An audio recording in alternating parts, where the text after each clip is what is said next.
Hi, this is Kerby Anderson. Each day we take on the tough issues and provide a biblical perspective to them. The topics we cover are wide-ranging: apologetics, theology, prophecy, creation and evolution, intelligent design, marriage, family, child-rearing, the millennial generation, friends and society, politics, economics, business, religious liberty, the Constitution, public policy, foreign policy, military policy, tensions in the Middle East, abortion, homosexuality, pornography, sexual ethics, media, technology, history, and America's godly heritage. We talk about anything that affects your faith, your family, or your freedom. So don't go anywhere, because Point of View starts right now.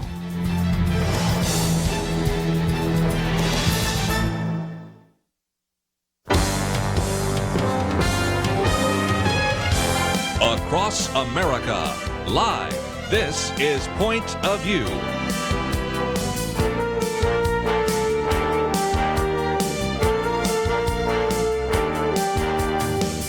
And now, Kerby Anderson. Thank you for joining me today. It is, of course, our weekend edition and a great opportunity to look at a number of different items in the news from a biblical perspective.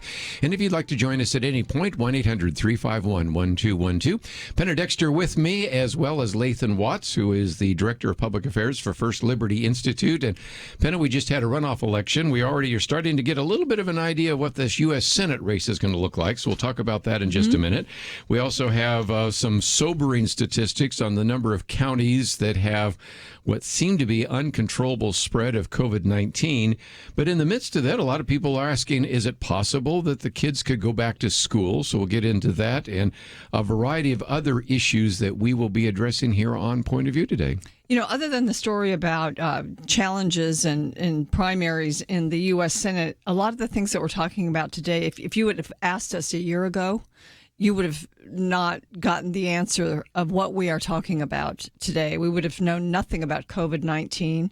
We would have known nothing about just the violence in cities across the country. And so, China has always been an issue, but it's really been placed on the front burner with lots of different facets. So it's very different than what we would have expected. Yeah, well, Black Lives Matter, we'll talk about that. Yeah. The cancel culture, just all sorts of issues. And one of the reasons I love to have Lathan here is he's worked on some campaigns. Of course, John Cornyn and the rest. And in a typical year, when your nominee, who just the other day won 4 points over Royce West, that would be M.J. Hager, comes right out of the box and says that the immigration policies at our border are essentially the same as the concentration camps in China for the Muslims, which is so beyond the pale even for some of the statements that other Democratic candidates have said. You would think this is going to be an easy run because, indeed, in a normal year, people would just say, this woman has lost perspective. But, of course, it's not a normal year, is it? Certainly not. This year is maybe less normal than most. And when it comes to politics, there's no such abnormal thing as a normal year. Yeah. But this one is maybe less normal than others. I worked for Senator Cornyn for a little while. I'm an alumni, as he likes to call us, people that used to work for him and went on and did other stuff. He's a good man, a decent man. I think does his best, like you would hope all elected officials do. Don't agree with him on every policy position, and didn't even when I worked for him. Well, sure, I understand that. But when you have somebody say something like this extreme and it barely makes headlines, that lets you know is just how odd the political environment that we're in today is. His opponent is an interesting character, interesting background. Didn't really. One of the criticisms of her in their primary was that she didn't take too many positions on issues that were important to the Democratic voting base. Was kind of mum on a lot of things. Had voted in previous Republican primaries, so she's a little bit of an outlier, I guess. But then, to come right out of the gate, basically one of your first public statements after winning the runoff, so that you are the nominee to take on Cornyn and go this far left as far as immigration policy and borders and everything else that's in that article. I don't know if it's maybe trying to reassure the Democratic Party base, who might not have been, as comfortable with her because she didn't take, hard and fast positions on a lot of things. But, in a general election, it's hard for me to see how statements like this are going to win over a lot of, if there are moderate swing voters that you're trying to, if you're running statewide in Texas, as a Democrat, you got to get every moderate voter, just in the numbers, to win, a popular vote statewide in Texas. You got to maximize the Democratic vote in counties like Travis County and down in the Valley, in Dallas, because counties like Denton County, Collin County, used to be Tarrant. Tarrant's a little more purple. It's still probably the last remaining urban county that's reliably red.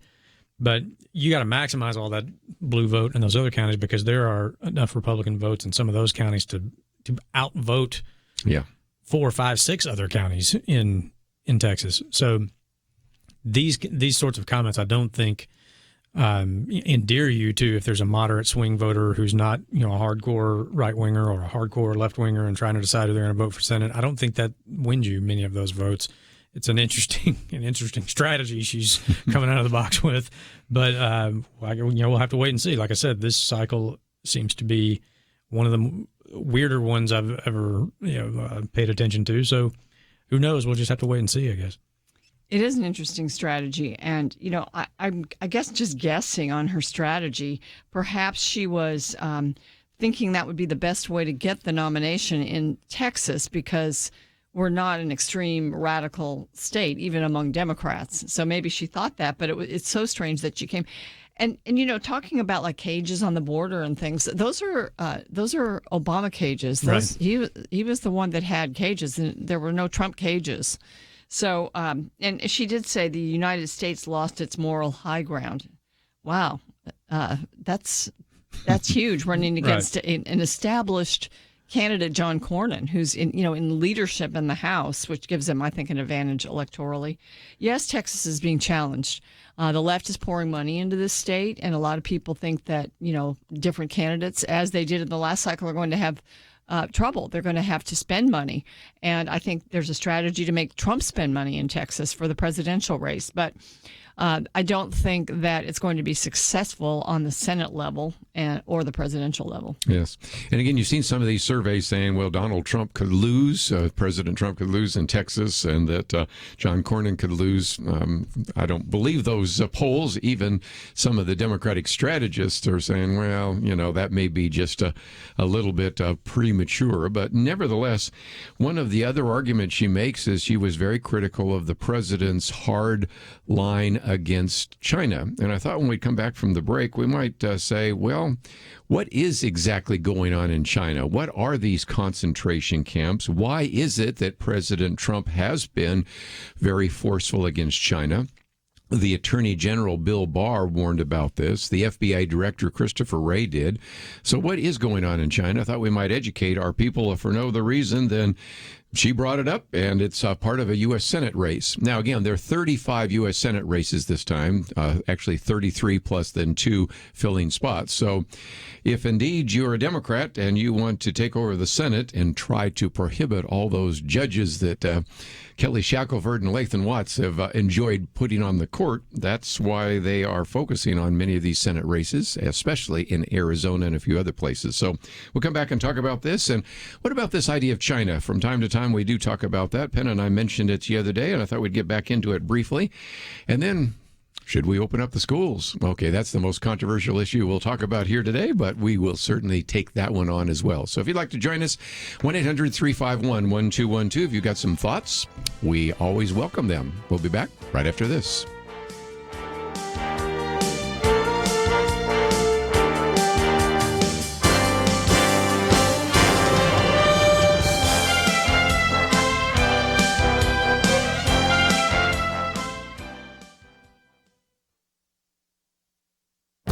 This is Viewpoints with Kerby Anderson.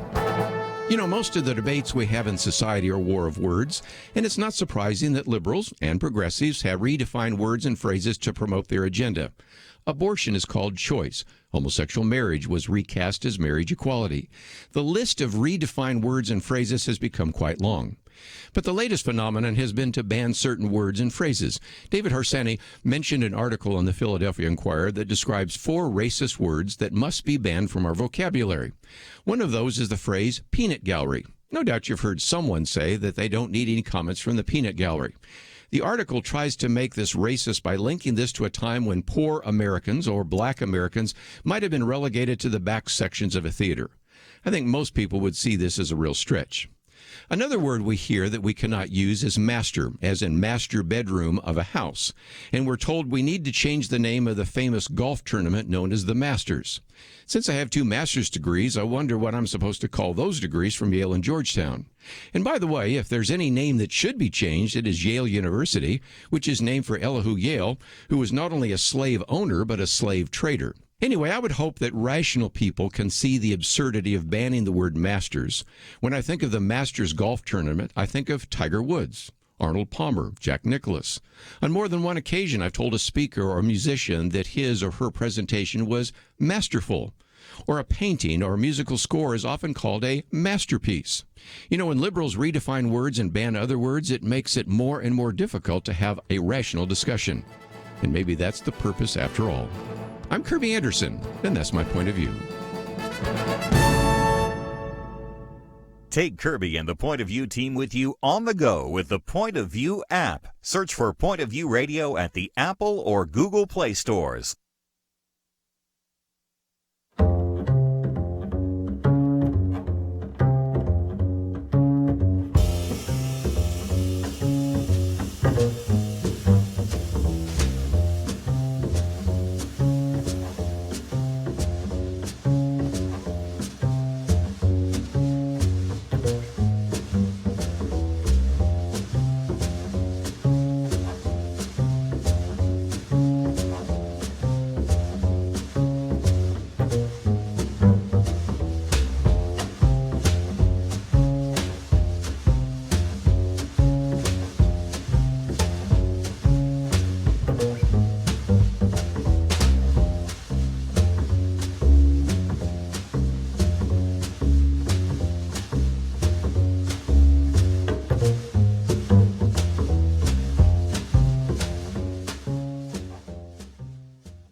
You're listening to Point of View, your listener-supported source for truth. Back once again, we're going to talk a little bit about China. We may get into it a little bit later in the National Hour, but I just thought it would be appropriate, especially since what we have, of course, is one of the complaints that the border policy is comparable to the Chinese concentration camps, which you can't say with a straight face. And then when she's spending time talking about putting kids in cages, well, that happened under the Obama administration. I think everybody around the table, but maybe some of you listeners are unaware of the fact when some of those pictures first came out of the cages, then you all of a sudden had some people saying, oops, those were taken when Joe Biden was the vice president and Barack Obama was the president. And so, okay, never mind.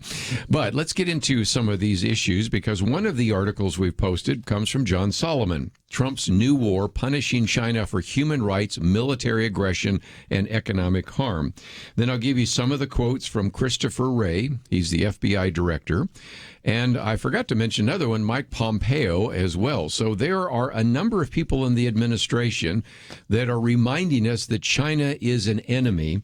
And that's another thing that sort of surfaced in terms of this presentation by the Democratic Senate nominee, MJ Hagar. And that is, I'm very upset she was about the tough stance against the Chinese regime.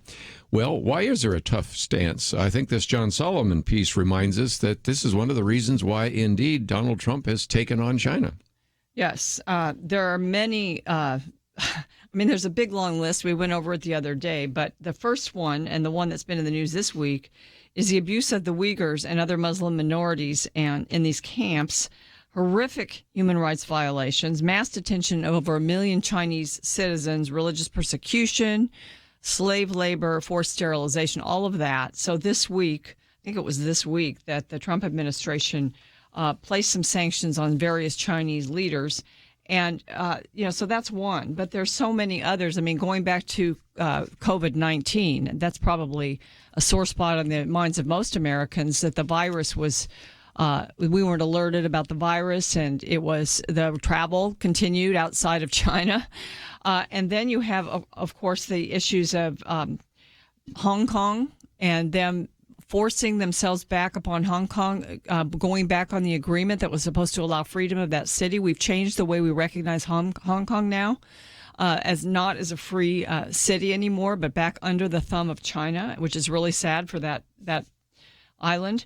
And then all the technology transfers, the intellectual property stealing, and, of course, the supply chain problems that we have with China. There are just many things that have to be dealt with China. And this president, instead of just sitting back and dealing with one or two, he's kind of just hit all of it lately. And, of course, this is making some people mad, but I think it could be a little bit of an election, maybe not a ploy, but it's definitely going to win him some support from Middle America. I would think so. Here's another one, Lathan, and that is the FBI Director Christopher Wray the other day gave a presentation, and he said nearly half of the FBI's current counterintelligence cases were focused just on China. So if you're talking about who's our enemy, the FBI thinks they have a pretty good idea who it is. They do, and you posed the question, why is Trump as tough on China as he is? Because he has to be. There was a time, you go back and you look at the beginning of the Cold War, right up through the end of the Reagan administration into Bush 41. Reagan's famously summed up his philosophy on the Cold War: we win, they lose, right? And by the time you get to the end of his presidency into George W. Bush, H.W. Bush, 41, you have the wall come down. Basically Reagan, Thatcher, Pope John Paul II, continuing then into the Bush 41 administration, we are winning the Cold War. The global competition between communism and Western civilization principles of individual liberty, free markets, our side is winning. And I think we got to the point where we felt like communism is now basically confined to China, North Korea, and some parts of the old Soviet Union, but even parts of the old Soviet Union.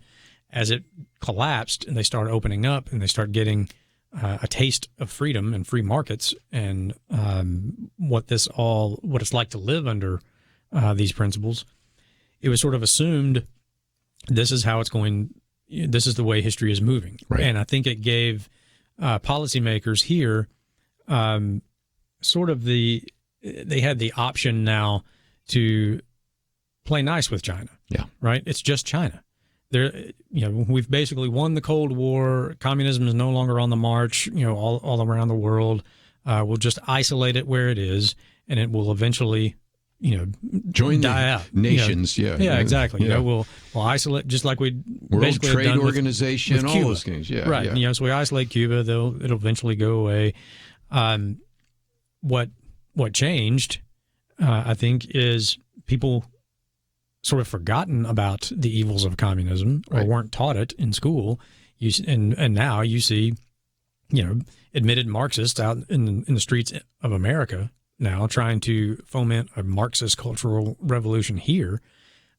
So why is Trump as tough on China? Because he has to be. Mm-hmm. Because we are back to having to stop the spread of communism. Yes. And in our own country and other countries in the world, China has been very aggressive, and he is taking them on. The approach towards what we would have termed the end of the Cold War did not turn out the way we wanted it to, and so we're kind of back almost on a Cold War footing.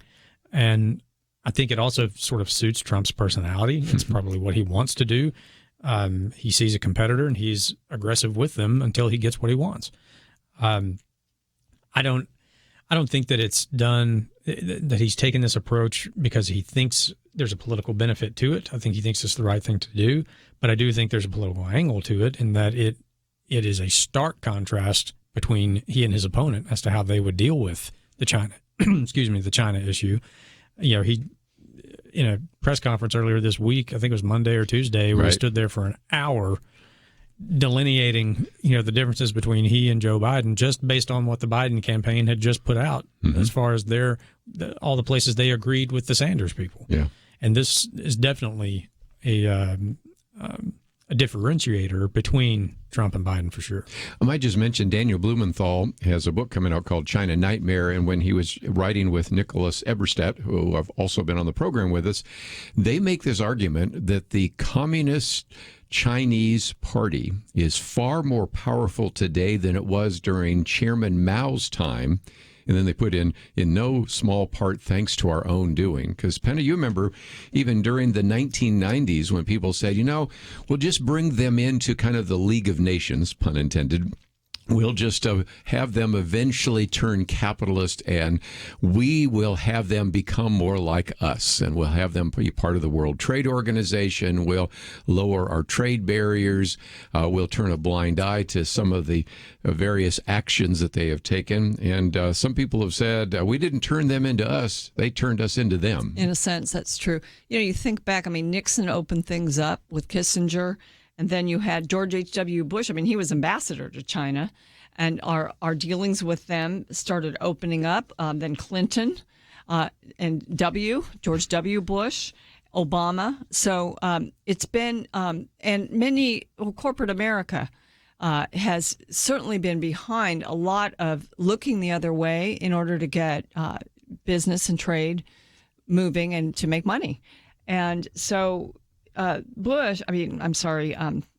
Trump ran on China. It was a big part of his campaign, and he spoke. And I think that there was a lot of support given to him. He's been a disruptor in so many areas, and I think with China, the conventional wisdom was you do still continue to look the other way where it's to your advantage, and then you stand firm on a few things. For instance, we didn't ever stand firm on human rights, and we opened up most favored trade status with China. And, there are a lot of us out there saying, well, wait a minute, what about slave labor? What about forced abortion? What about the one-child policy and all of that?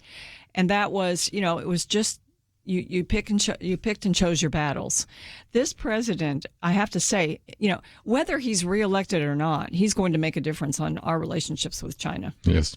And if he's not reelected, and Joe Biden is, I got a feeling that policy towards China would change like that. But when we come back, let's see if I can, just real quickly, talk why did the Secretary of State, Mike Pompeo, spend so much time talking about the military aggression of China? And for at least some of us that like NBA, what about the fact that NBA really had some difficulty talking about China? So that was a short piece. And then we'll get into whether or not we should open up the schools, which I'm sure is probably a front and center issue for a lot of parents and grandparents right now. So we have a lot to cover. And if you find yourself saying, I'd like to read some of these articles you're quoting from, there's a long list, and it's at pointofview.net. We'll be right back. A couple of weeks ago, Point of View and you were presented with a challenge. It was a welcome challenge, but a challenge nonetheless. Nearing the end of our fiscal year and trying hard to make sure we're fully prepared to be a voice of truth and reason in the second half of the year, one friend of Point of View stepped up and said he would donate $50,000 if other listeners would match it. And as we were trying to finish up that rush challenge, we got another call and another $50,000 gift to match by July 15th, today.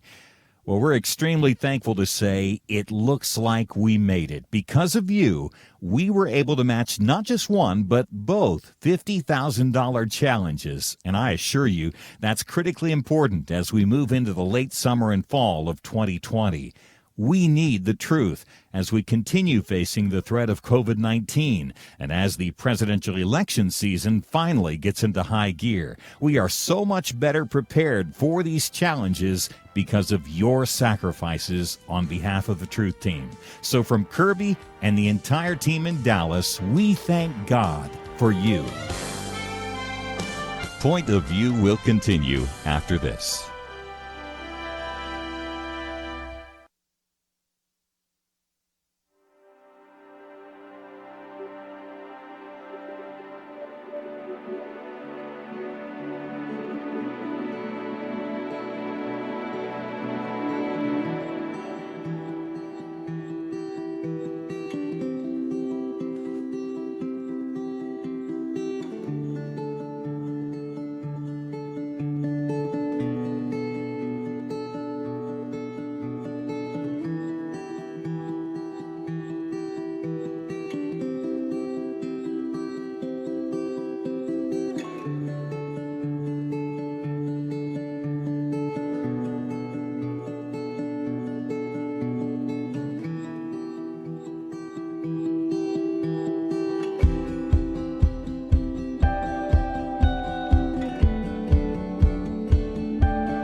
are listening to Point of View. The opinions expressed on Point of View do not necessarily reflect the views of the management or staff of this station.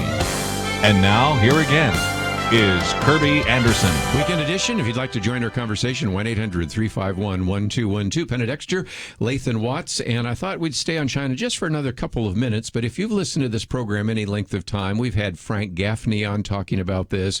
We've had Gordon Chang both in studio and on phone talking about this, but let's just take one more issue I thought I'd put on the table, because in addition to this theft of intellectual property, in addition to all these different chairs established for various individuals and universities, even given the fact that the National Institute of Health had to fire more than 50 scientists who had connections to China, and on and on and on and on. And we can talk about TikTok, and we can talk about 5G, we can talk about all sorts of stuff. Mike Pompeo the other day said, "Today we are strengthening U.S. policy in a vital, contentious part of Asia, the South China Sea. We're making clear Beijing's claims to offshore resources across most of the South China Sea are completely unlawful. The world will not allow Beijing to treat the South China Sea as its maritime empire." And so, Penna, there are people that are also warning us, including some of the men I just mentioned, about the military intentions of China. Mm-hmm. Well, they have considered the South China Sea as their property, and we have many Americans have investments in companies in China and these are state companies, of course, so that's a problem too. But they're refusing to acknowledge that Beijing has any territorial rights over the South China Sea. Now we are. And so we've got that sort of conflict of interest there. But this president and this Secretary of State now is standing up. So, I mean, that sort of risks a military confrontation with China. I mean, we haven't talked about that very much, but that's another possibility. Yeah. Pat Buchanan's been on the program many times. Maybe we can get him on again, but his column just the other day was, "Do we risk a naval war with China?" You know, Lathan, I'm just saying, we have not been down these kinds of roads in a long time, and yet that's where we might find ourselves in the future. You're exactly right. I mean, there hasn't been a full-scale naval battle maybe since World War II. That's what I was thinking. So, yeah, you have to be, you know, I said in the previous segment, you know, Trump is being aggressive because he has to be. And, you know, stick by that, because China is being more and more aggressive. China plays the long game. You know, in their mind, we were here 1,000 years before the Americans. We'll be here 1,000 years after the Americans. But you do have to be, you do have to be careful in how you deal with these. And there's I think the statements by Pompeo are accurate and is probably the correct policy. Contrasted with, like we said in the previous segment, how we had treated China ever since really the end of the Reagan administration right up until now, did not really work the way many people thought that it would. That if we just opened up economically and brought them in, made them more like the rest of us, eventually capitalism would take root, and on and on and on. That it didn't produce the result that we wanted. They've become more and more aggressive, and strength responds to strength, and so. But it is a precarious scenario militarily when you're dealing with a country that has a couple of billion people that they clearly would have no reservations about pressing them into service. They have to be dealt with. It's not an easy. There's no easy, magic bullet solution to this. But I think you can look at the way Reagan dealt with the Soviet Union and responded to strength with strength. That eventually brought them to a more reasonable negotiating position and started us down the road towards the dissolution of the Soviet Empire. So it's very tempting, I think, especially today in the American culture with the 24-hour news cycle. Everything moves quickly, and we want this to. Okay, let's let's see the result, and let's Well, we won that one. Let's move on. They're playing the long game, and so we have to. Sure. Let me take some phone calls. We'll go to Robert, first of all, KBDT, and thank you for calling today. Robert, what would you like to add to the conversation? Well, I really am fascinated by China. I'm fascinated at the fact that our leaders over the last 20 to 25 years have sold out this country along with big business. I think that we have two options. We can either develop the relationships with the militaries that surround China. China has India on its border. It has nations to the south. If we're smart, we're going to cooperate with these nations directly on their border, develop their militaries, give them advanced weaponry, or otherwise I suggest we go to war with China sooner rather than later. Their GDP is growing exponentially. They're the second largest economy in the world. I think they did $14 trillion worth of business last year. We did about 23. So it is a matter of time before they go from $140 billion a year up to $300, $400, $500 billion a year. We can't keep building aircraft carriers. We can't afford it because this country is near bankruptcy. So whether it's President Trump or Mr. Biden, which I hope it's not, we got to make some serious decisions within the next year or two. We're really going to have to alter our plans and make plans for war, and hopefully that's what our government is doing. They're making plans to go to war because it looks like that's where we're heading. Which is a sad commentary, but he said a couple points. First of all, Penna, let's be honest, at Point of View, back in the 1990s, we were talking about some of the dangers there and the fact that the Chinese were funding the Clinton campaign, even the Gore campaign and things of that nature. But I think you have problems on both sides, Republicans and Democrats, that have always assumed, as this article mentioned just a minute ago, we were the ones that put China in that position with most favored nation trading status and having them be part of the WTO and a variety of other things. And one of the things that you got to admit about Donald Trump is he's not new to this issue. I saw an interview in 1980s. He's on with Oprah Winfrey, and he's talking about, China cheating and his concerns about some of the poor decisions being made. So for more than a quarter of a century, you could honestly say, Donald Trump has been disturbed about how, in some respects, big business has sold us out, and some of the politicians have as well. So if you like what he's doing in terms of China and recognize that it's a danger, I think you want to at least pay attention to his reelection campaign. If you think, it's no big deal, well, then I'm sure Joe Biden is not going to be that tough on China for a lot of reasons. I do think it's going to be a campaign issue. We needed to talk later about what the campaign's going to be like. It's going to be so different. But, sure. China is getting rich because we've enriched them over, a lot of the decisions that we've made. And, back in the 90s, as you mentioned, we would expose all these different instances of military technology being openly transferred, not openly, but being transferred, not stolen by China, but we would actually had people that were transferring that technology. So, they have that technology and they've been able to build on it. And then we've had deals all along the way, deals made between American companies and Chinese companies where part of the deal is that they get to keep the technology. Yeah. And or the specs or whatever. And then the intellectual property, the stealing of that, and the spying, which now, we see how many cases there are about counterintelligence. So, it's just continued.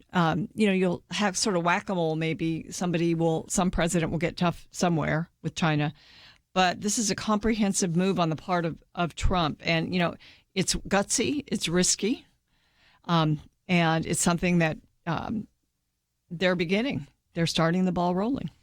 Yeah, you're exactly right. It has to be comprehensive. The response has to be comprehensive, which includes military.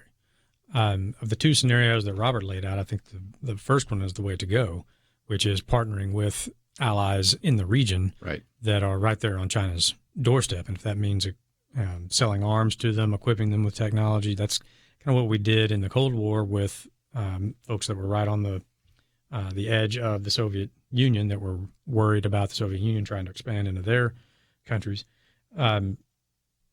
that is, I think that should at the very least be, the first step before you just, start guns blazing. Yeah. But it does have to be comprehensive. You have to address, just like all the things that Penna mentioned, intellectual property theft. I think COVID has focused more attention on how much of our supply chain was in China, and now, especially for medicines, I think you will probably see action by Trump. You got to move that stuff back, but it's all a part of a comprehensive response. Well, again, it's just something I want to put on the table, and thank you for that phone call. We'll come back and get into some other issues right after this.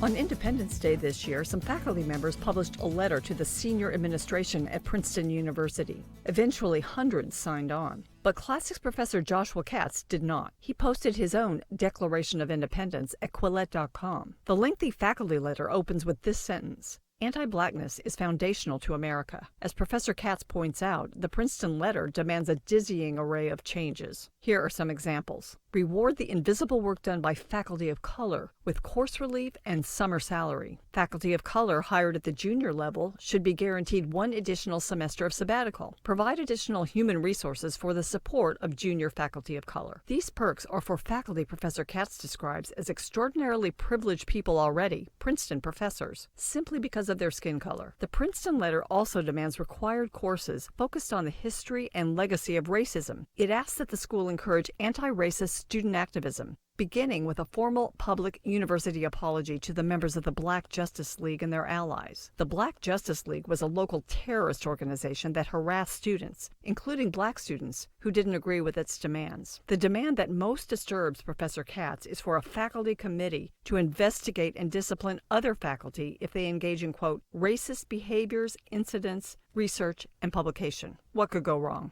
This letter was sent 2 weeks after the university had, in response to the demands of present and former students, removed the name Woodrow Wilson, the university's 13th president, from the School of Public and International Affairs and from one of Princeton's 6 residential colleges. This did not placate the Ivy League mob. This faculty letter also endorsed those earlier demands. They include severing ties with the campus police. Again, what could go wrong? Unlike some signers who could not possibly agree with all of this, Professor Katz is courageous.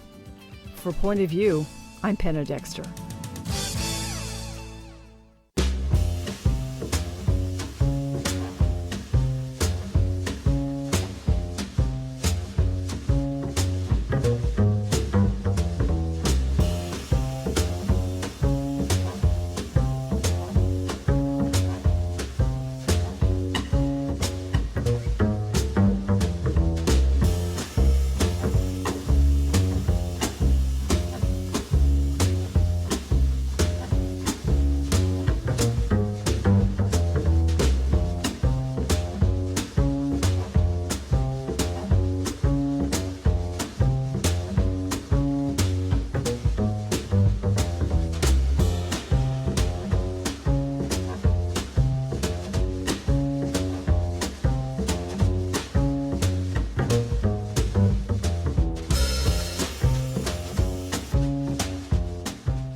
Now, back to Point of View, your listener-supported source for truth. Back for a few more minutes. Let me just mention at the National Hour, we're going to talk about the coronavirus and what is happening there and whether or not individuals trust the administration in that regard. But one thing that relates to that, Penna Dexter and Lathan, is the fact that we have, as one of the articles I've posted here, more than 20 countries that are reopening the schools.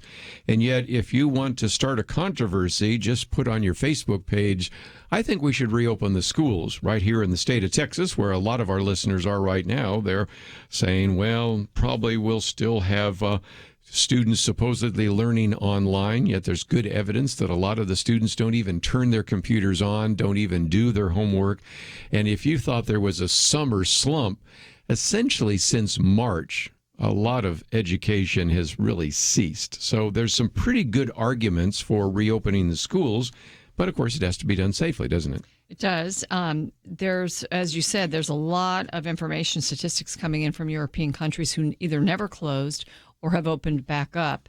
And it really, most of it shows, and we can talk about the numbers maybe in the national hour a little bit more, but it really shows that children are not getting it in great numbers. And when they do get it, they're not very sick and they're not spreading it. And there's even one expert who said they act as a break. I think it's coming out of Germany. They act as a break. They get it, and then they don't pass it along any further a lot of times. So a lot of that. In Texas, in 2018, flu deaths of children, this is the last year where statistics were available, was 48. COVID in Texas, deaths of children, none. No deaths. Children are less likely to contract or spread it, and this experience has been shown in China, as they've gone back to school, and Europe, especially there have been studies done in Switzerland, New South Wales, and France. And the average age of the teachers in the U.S. and Texas is 42, because a lot of this is being driven by teachers who don't want to go back, and the teachers' unions, more than really the teachers themselves. So they can go back. If they're older teachers, my idea for this is give them early retirement, make it worth their while, and let them retire, or let them do some kind of a project that can be online that can be supplementary. We don't, just for the sake of the older teachers who don't want to go back, that is not a good reason to penalize students that need to be back in school. Online learning has been pretty much of a disaster, and I really think there was a Wall Street Journal little tiny notable quotable today from a psychologist saying that this is really not about children. It's about the adults who are afraid. Yes. And again, the American Academy of Pediatricians, hardly necessarily a real conservative group, because I know some of the people there have said that they need to go back to school. I saw a CNN piece the other day. Maybe you saw that. The doctors. They interview all these doctors. Yes, go back to school. Yes, go back. And then they go back to the CNN anchor who's kind of like in cell shock. He was. Some people even said, how did that edit get through? Because he was expecting the answer to go the other direction, and it went all in one way. You gave the example out of Dallas. I'm going to give you the example out of Chicago. The number of children who have died of COVID-19 in Chicago under the age of 18, 2. That's fewer, as they said, than the number killed in shootings just last weekend. So let's, put some of that in perspective. And so this can be done by keeping the cohorts together, and instead of moving the kids from class to class, move the teachers from class to class. Now, you can't do that in every case because you've got to be in a science classroom or an arts classroom. That's the case. But there are ways, I would think, Lathan, and you got kids of this age. Of course, we got grandkids that are getting close to that age. You recognize that this is not the risk that I think is being made out to in the mainstream press right now. Yeah, I watched an interview. I heard somebody on the radio talking about it. Actually, I didn't see it when it happened, so I looked it up and watched it. I think it's Scott Atlas, right, who's a doctor at Stanford University Medical Center. He was interviewed on Fox News, and I forget the interviewer, but she was doing her best to kind of play devil's advocate. And all of us around the table saw parts of it because you suggested it, and I thought he did a great job of answering every question. I was blown away. I was like, I could not believe. I was like, why is this the only place I've ever seen this? Because he was emphatic in that if you say you want to follow the science, there is no scientific reason to keep schools closed. That just like Penna was saying, that children are the least likely to get it. They're the least likely to spread it. They're the least likely to get sick from it. They don't get very sick when they do get it, and they're the least likely to die.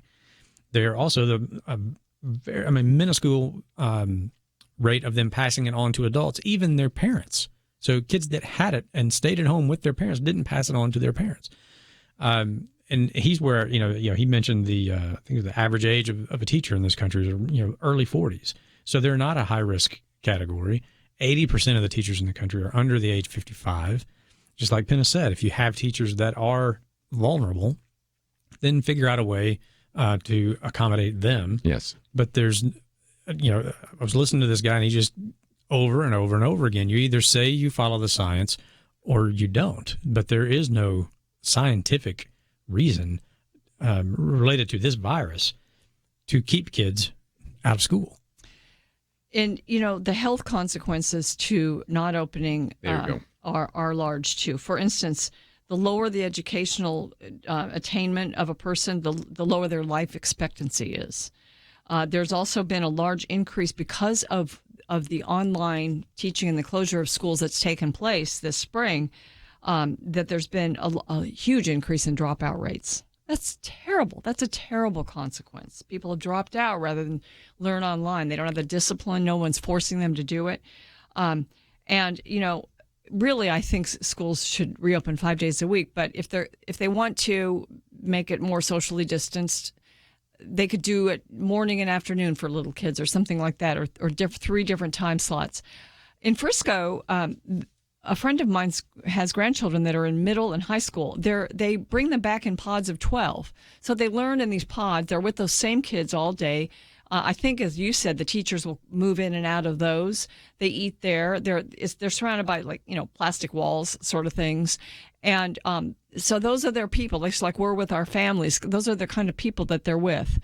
And so, there are just ways. We are a creative bunch here in America. If we cannot figure out how to get our kids back learning and back to school for the good of the future of the country and their futures, then there's something really wrong. Mm-hmm. We talked about the teachers' unions. Of course, I mentioned this the other day, but I just thought I'd get Lathan's reaction from the fact that the Los Angeles Teachers Union said, we will bring the students back to school if you defund the police, have a moratorium on new charter schools, new wealth taxes on California's millionaires and billionaires, and then implement Medicare for all at the federal level. What in the world does that have to do with education? It doesn't, is the short answer, except for maybe the plank in their party platform, because that's what it sounds like, about no more charter schools, because teachers' unions don't like charter schools because they represent competition for good teachers. And in many charter schools, I know the one that my children attend, everybody's an at-will employee. Yeah. There's pretty hard for a teachers union to have any control over them. Exactly. Yep. Oh, defunding the police, that sounds like it's really good for schools and for kids. Yeah. Well, we will be getting into that in just a few minutes because, again, we have the issue Black Lives Matter and some of that will be up there. But we also have quite a bit of evidence to suggest that the coronavirus is still alive and well and racing through parts of the country. So on the one hand, you might say, you want to open the schools, but you also recognize that the pandemic continues on. Yes, because those are two different issues, and both of them can be simultaneously true at the same time. Anyway, we're going to take a break, and of course, we have lots more to cover, and we will focus on some of that. We'll get into the issue of the cancel culture as well.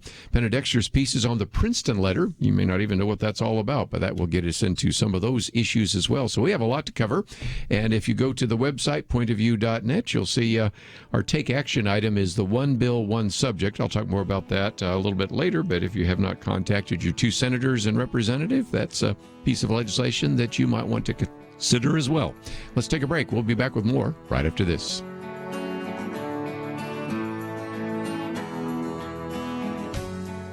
A couple of weeks ago, Point of View and you were presented with a challenge. It was a welcome challenge, but a challenge nonetheless.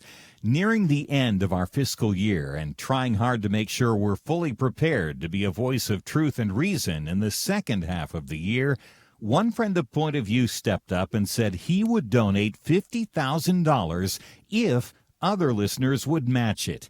And as we were trying to finish up that rush challenge, we got another call and another $50,000 gift to match by July 15th, today. Well, we're extremely thankful to say it looks like we made it. Because of you, we were able to match not just one, but both $50,000 challenges. And I assure you, that's critically important as we move into the late summer and fall of 2020. We need the truth as we continue facing the threat of COVID-19 and as the presidential election season finally gets into high gear. We are so much better prepared for these challenges because of your sacrifices on behalf of the Truth Team. So from Kerby and the entire team in Dallas, we thank God for you. Point of View will continue after this.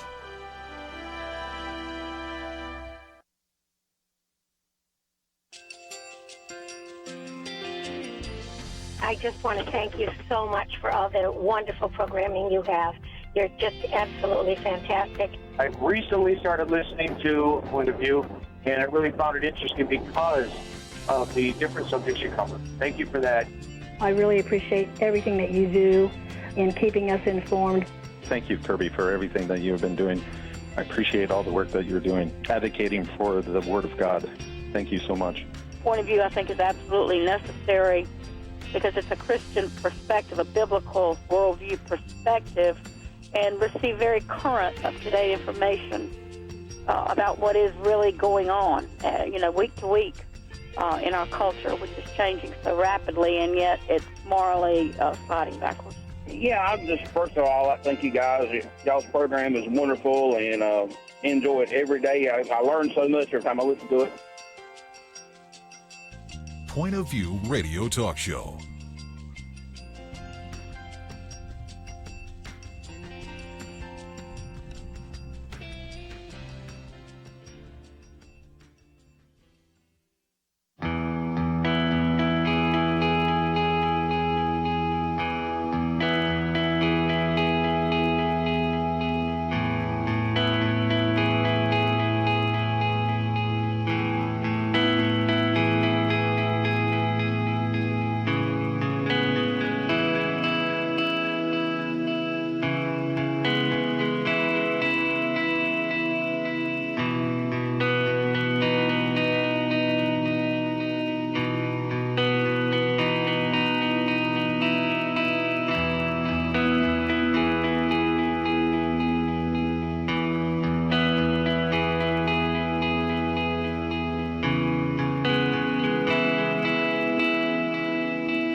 Hi, this is Kerby Anderson. Each day we take on the tough issues and provide a biblical perspective to them. The topics we cover are wide-ranging: apologetics, theology, prophecy, creation and evolution, intelligent design, marriage, family, child-rearing, the millennial generation, trends in society, politics, economics, business, religious liberty, the Constitution, public policy, foreign policy, military policy, tensions in the Middle East, abortion, homosexuality, pornography, sexual ethics, media, technology, history, and America's godly heritage.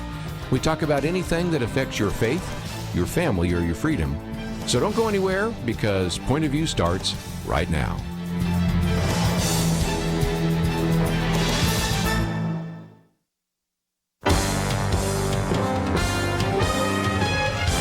Across America, live. This is Point of View.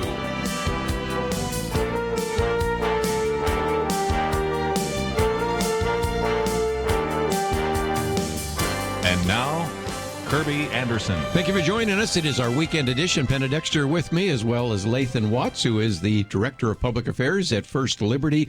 And obviously, we'll talk a little bit about the COVID-19 outbreaks, the pandemic, and get into some of that. Questions about whether or not kids should go to school once again and how that will take place. We have information about the cancel culture, and we'll get into Black Lives Matter. So lots to cover today. Penna Dexter. Yeah, and I think, kind of a theme would be that the left is doing everything it possibly can to keep the country closed until the election. And, there are lots of reasons not to do that. But the expanding numbers in the virus are pushing public opinion, and the media is certainly capitalizing on that. So all these topics sort of fall under that. One of our articles is the number of counties seeing an epidemic spread. And this is happening in a number of states in particular, some of the places where we broadcast: Arizona, Louisiana, Florida, South Carolina, having some in those cases. And, of course, I guess I mentioned Arizona, of course, Texas and some of those. But let's just take Florida for a good example for two reasons. Number one, if you get into the hot spot of the hot spot, that's Miami. But again, some people say, well, you should just let reasonable adults make reasonable decisions. Well, I just dare anybody to take some pictures tonight of South Beach and see the number of people out there drinking, partying, and everything like that. So we're in the midst of kind of one of the worst hot spots right there in Miami. But just how many people will be out in the streets, in a sense, spreading that among the individuals. And so that's a real concern. If we can get our listeners to just use a little bit of common sense, we can begin to address some of the spread that is taking place simply because some people are just not using their common sense. Yeah, of all the unreasonable decisions that routinely get made at South Beach on a weekend, and there are a lot of them. Spreading COVID might be unreasonable or unwise. Spreading COVID might be the least of the worries. But at the top of the list at the moment, yes. Right, exactly. Yeah. I mean, I think Penna's right. It's unfortunate that this has become politicized, like seemingly everything in American life gets politicized these days. I think people are a little confused as to what numbers to believe, what data to believe. There's statistics out all the time. They're bombarded with information about the number of new cases. And then you have to really go look to find, well, what is the current hospitalization rate? What's the current rate of people going into ICU? And what is the current death rate? Because all you hear about are new cases, new cases, new cases, new cases. And then you have to actually go out there and hunt for, some are more what's the important death than rate? others. Yeah. What's the hospitalization rate? Remember, 2 or 3 months ago when they said, we're just going to shut down for 2 weeks so that we don't overwhelm the hospitals. Okay, well, that was a couple of months ago, and we didn't overwhelm the hospitals. And now all we hear about is we have to, new cases, new cases, new cases. We have to stop the spread, stop the spread, stop the spread. When it was always going to spread, because it's a virus. That's what viruses do. Initially, what we were told was we have to manage it so that we don't overwhelm the hospital system, so that the people who do get really sick, there's hospital beds available for them. That a lot of people may get it and not get really sick and can be treated at home or outpatient. but that we really need to do this so that we don't overwhelm the hospital system. Well, we didn't, and we still haven't. And yes, the virus spreads, because that's what viruses do. But look at the death rate, look at the hospitalization rate, look at within hospitals how many are in ICUs, because that's really the bed space that you really want to protect when somebody is in serious danger. You want to make sure that there's an ICU bed. It's manageable. You can live with it as a person, and then on a bigger scale. There are plenty of times in your life you go to the doctor, you hear it's a virus. Not really sure what kind of virus it is, but whatever you've got is viral, and therefore, I can give you, you can go take some stuff to treat the symptoms, but it's just going to have to run its course, right? On an individual level. Okay, well, that's kind of what has to happen on a national level. Even with a pandemic, it sort of has to run its course. And we can get past the panic-inducing news reports that may have a political agenda as to why they're doing it, and look at some historical data, like with swine flu numbers, when we had something like 50, 60 million people that were exposed to it. That we can get through this, and we don't have to completely destroy the American economy to do it. But unfortunately, I do think there is, on the part of some in news media and other sectors, a political agenda behind some of the hype or panic-inducing coverage of it. I think there is, and then just you move on to the rioting and the destruction that's taken place.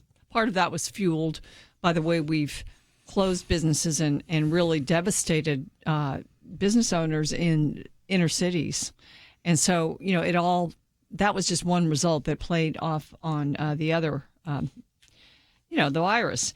And, I think I would love to talk to a psychologist that really had dug into these things, because the psyche of the American people has been, I think in a sense, it's been manipulated by the media, and maybe unknowingly by some media and knowingly by others. I mean, I just look at my own reaction to it, because I went from like skepticism to real fear for a while, and being very, very careful. And, now that we knew that when they opened the economy, I mean, if you read anything from scientists, you knew that it was going to spread and the numbers were going to go up. I mean, that just is not a surprise. And we shouldn't be panicking about that. We have more tests, so we're going to have more cases because of the tests, and we are going to have more cases. When you have more cases, you will have some more hospitalizations, but surprisingly, it hasn't gone up as fast as the number of cases anywhere near, and the death rates haven't either. So, so now I think we ought to all gird our loins and strengthen our minds against being manipulated.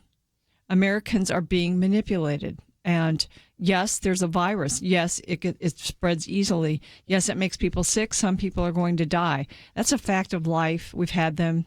And we just got to get through this. And sometimes when I hear the numbers, I think it doesn't really disturb me, because if we were smart and looking at this, we knew this was going to happen. We just have to get through it. The second article here is one that you can look at in some detail, because it gives you a number of maps and those kinds of things. But Lathan raised an issue that we'll talk about after the break, and that is, how trustworthy are some of the numbers? And there's a wonderful story out of Florida that illustrates that sometimes some of that could be inflated. And then we'll get into, what does this mean for the campaign? Because this is happening right now during a presidential campaign. One of the other articles, 64% of Americans say they distrust Donald Trump on the coronavirus pandemic. At one time, they did trust him by a fairly significant margin back in March. But the drumbeat from the media, back to Penna's point, has changed that, and we'll talk about what that means for this presidential campaign. All that coming up right after this.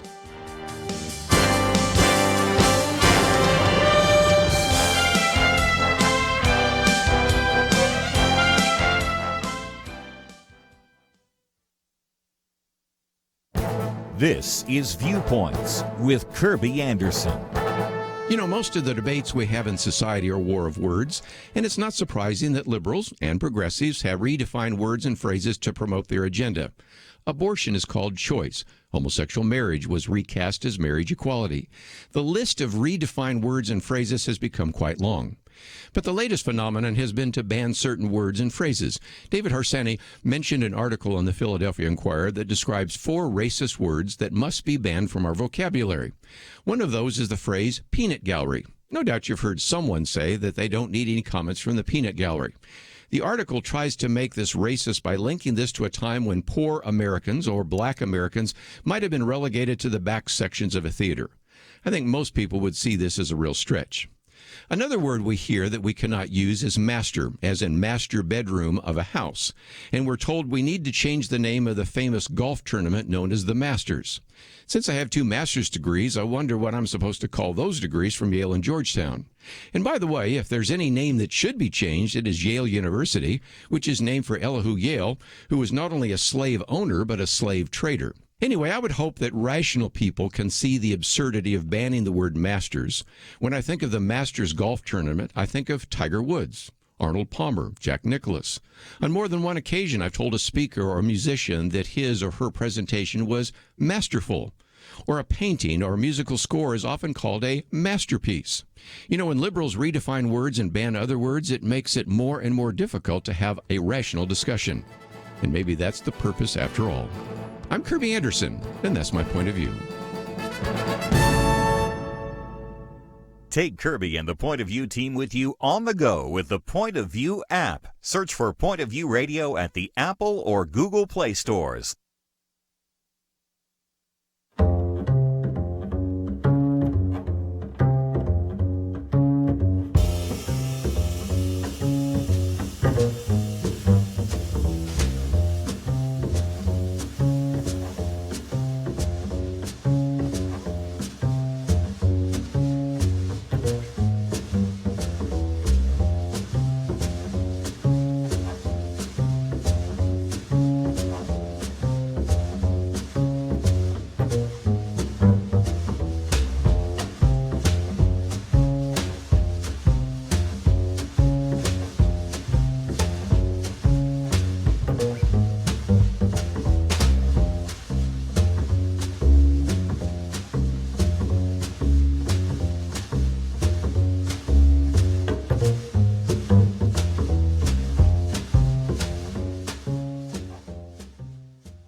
You're listening to Point of View, your listener-supported source for truth. Back once again, it is Weekend Edition. If you'd like to join us, 1-800-351-1212.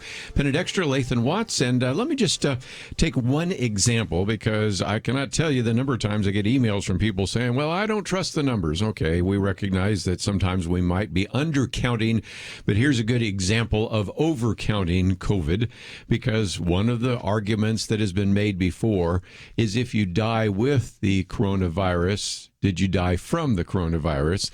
And this one comes out of Orange County. A reporter, Phil Kerpen, put this up here. He's been on the program with us before. A reporter asked the Orange County, Florida health official if the 2 deaths, the COVID deaths, for individuals in their 20s had any underlying condition. And the health official said, well, the first one didn't have any because he died in a motorcycle accident. What? Well, and he was counted as COVID? He was counted as COVID because his body tested positive. Now, why they did that in the morgue, I do not know. But it's been an illustration of the fact that this Orange County health officer, Raul Pino, basically was asked about these 2 individuals in their 20s, because that is fairly rare. I'm going to come to Lathan in just a minute, because later on when we talk about the schools, we recognize the younger you are, the less likely you are to die of the coronavirus. And so the first one didn't have any because he died in a motorcycle accident. And so then they didn't even get into the second one. But again, this was a question. And so then the official was confronted and said, well, okay, I don't think I have to double check. We're arguing, discussing, trying to argue this, not because of the numbers. It didn't make any difference. It was 99. He died in a crash, but you have to actually argue that it could have been the COVID-19 that caused him to crash. And so that was the justification after the fact, once he kind of got with his hands red-handed. And so, Lathan, here we are. Yeah, I mean, did he sneeze hard and lose control of the motorcycle? Like, it was a motorcycle wreck. COVID didn't have anything to do with his death. And you're exactly right. I mean, they got caught counting something that they shouldn't have counted, and he had the ridiculous response. And the more people see stuff like that, it makes it harder and harder to trust the so-called experts. Wonder. Yeah. Right? You start wondering, well, okay, so what if that's a one-off, sort of anecdotal evidence, but Penna's going to have some in just a minute because she's talked to some people that have been tested a number of times, and each one are not aggregated. So each time you get a test, it's another one, right? Yeah, exactly. Yeah, I mentioned this on Wednesday. I've got the notes from the call, but there's a professor of statistics at University of Texas. His name is Carlos Carvalho, and he was just full of information. But one of the things that he said, well, we're talking about the transparency and also the consistency of what's measured, makes it hard. It makes it very hard for us to make definitive statements about things. But one thing he did say was that the Mexican health system has collapsed. And so the Mexican nationals and Americans, many of them get it. And they don't have good medical care there. So they come north. And at the border, they're tested. And so that's counted as positives. And then a lot of times, and the one place that is close to being overwhelmed, and even I was reading today in McAllen, Texas, it is overwhelmed. Mm-hmm. You have a population there with a lot of elderly and diabetic people.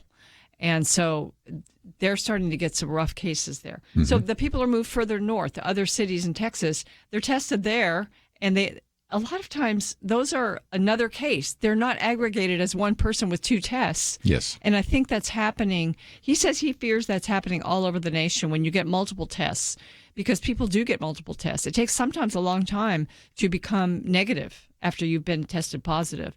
And so, sometimes those are tested as separate instances. Wow, no wonder the numbers are increasing so fast. And one of those hot spots, we talked about Miami, is Houston. And matter of fact, Kelly Shackelford is not here today because he was supposed to be at the Texas Republican State Convention, which was canceled a few days ago by the mayor.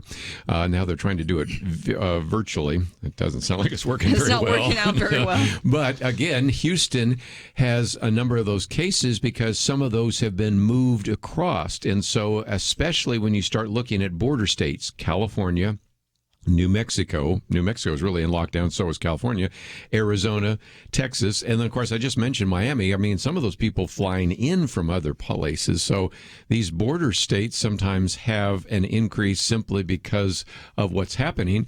And as you pointed out, Penna, when you talked to or had a chance to hear from that professor of statistics, if you don't aggregate them together, every time somebody tests positive, it's seen as another case, and it's an overcount, right? Yeah, he said, he's not saying that we need a system like this, but because our system is so diverse, different states have different health care requirements, and we don't have, thank God, we don't have national health care here. So out of the UK, for instance, their stats are just much more reliable in a sense because they've got national health care, but we don't want what they have for a lot of other reasons. So that's just part of it. And, as this goes on, perhaps there'll be some kind of uniform policies that will begin to arise. It'll probably be over by then. Let's hope it's over soon. Well, again, this is unprecedented, right? And that's one of those things. And just the other day, Anthony Fauci said, eventually this is going to be like the 1918 pandemic. And I'm thinking, I think that was an overstatement. Am I missing something here? Nope. You're not missing anything at all. He is. Where did that come from? Yes. Yeah, those are the type statements when you hear that from the so-called expert that cause people to doubt the experts. Like they don't know who to believe anymore. That's funny that you mentioned him because I have two teenage daughters. My youngest one who is counting down the days to go back to school. Love school, can't wait to get back to school. And she texted me not long ago as we were starting the show, who is this Fauci character? Oh, she heard him. He's messing up my plans. Yeah. Exactly. We'll get to the schools in just a minute, but, there's another part that I mentioned. That is now nearly 2/3 of Americans say they distrust Donald Trump or President Trump on the coronavirus pandemic. There was a time, if you follow this, because I'm looking at the ABC News Washington poll, back in March, they trusted him. They approved of his handling significantly. It began to decline over time. And I don't know how much is due to what Penna mentioned just a minute ago, the constant drumbeat by the media against this administration. How much of it is due to the fact that people are just tired of hearing about it, because we as Americans like to solve a problem and move on, and this one's going to be with us for some time. But will this have an impact at all in the campaign, not only for the presidency, but we have 35 U.S. Senate races, 435 races for the House of Representatives, 13 governors' races. How will this whole pandemic, which I'm sure will be with us till November, affect the races? Any thoughts? I think it will. I think for the presidential race, it was really interesting. Kim Strassel wrote in the Wall Street Journal today about the campaign finally begins. Everything has been focused on COVID, and also then on the all the violence and the rioting in the cities, and the demands by and really the burning and looting, which is just it's not a good visual for people to see. And so you think that the people in charge should be doing something about it, but you don't think any further than that. So these have been the two issues.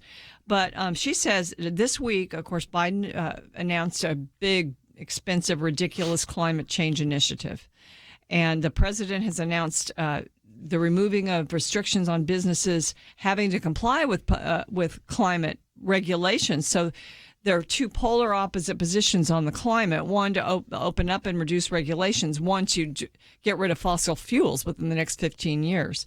So that's an issue. It's a big issue for the American people. It's something they can focus on. They can make decisions based on those big issues that are important to them. And so as this campaign now is beginning and they start talking about these issues, the numbers could change and will change. And this is for the president. For the Senate and the House races, I don't know. I mean, I have just been a little disappointed in the Congress anyway. It feels like things have been weak. They've passed so much money in relief for COVID, and that's about all they've done. What else have they really done? We've had the judges confirmed by the Senate, which has been wonderful.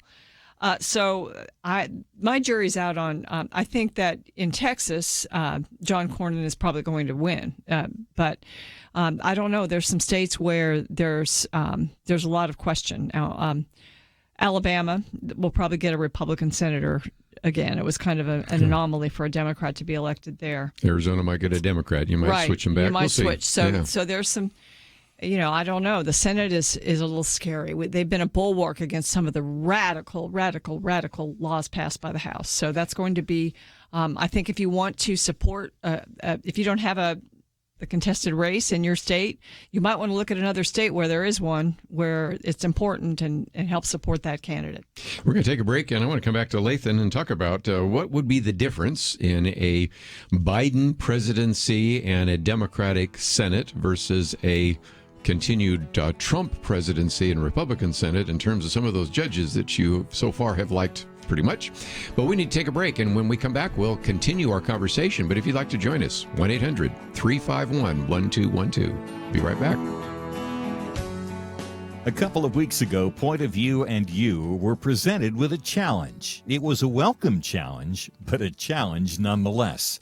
Nearing the end of our fiscal year and trying hard to make sure we're fully prepared to be a voice of truth and reason in the second half of the year, one friend of Point of View stepped up and said he would donate $50,000 if other listeners would match it. And as we were trying to finish up that rush challenge, we got another call and another $50,000 gift to match by July 15th, today. Well, we're extremely thankful to say it looks like we made it. Because of you, we were able to match not just one, but both $50,000 challenges. And I assure you, that's critically important as we move into the late summer and fall of 2020. We need the truth as we continue facing the threat of COVID-19 and as the presidential election season finally gets into high gear. We are so much better prepared for these challenges because of your sacrifices on behalf of the Truth Team. So from Kerby and the entire team in Dallas, we thank God for you. Point of View will continue after this.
You are listening to Point of View. The opinions expressed on Point of View do not necessarily reflect the views of the management or staff of this station. And now, here again is Kerby Anderson. Continue our conversation. If you'd like to join us, 1-800-351-1212. Again, we want to say thank you to those of you that actually supported this ministry, and we certainly appreciate the fact that we were able to meet our match. We talked about that the other day. And our take action item today, one bill, one subject. We'll talk about that a little bit later, but as Penna Dexter and I say so often, whenever you see comprehensive whatever, comprehensive health care reform, comprehensive immigration reform, what a disaster those always are. But just before we get into some other topics, Lathan, I wanted to maybe have you speak to this issue, because one of the campaign issues is how did the president cover and deal with the pandemic, and how would the incoming president do so? But the issue that was really big in 2016, and I think it's going to be big again in 2020, is what about these judges? And give us a sense of what a president, hard to say this, Joe Biden will put on the court versus, of course, we already have a pretty good idea of what President Donald Trump would put on the court. Yes. So at First Liberty, people know we do religious liberty cases. That's the only kind of case that we handle. And so when a nominee is announced, we look at their record on that issue and only on that issue. Mm-hmm. That's the only issue we litigate. That's where our subject matter expertise is. So that's what we look at. We study their record. We look at if they have dealt with cases that touched on religious liberty. How did they deal with it? What type of analysis did they do? What decision did they arrive at? Sometimes, maybe they haven't had a case that Sure. raised an issue like that. And so we provide information is what we do.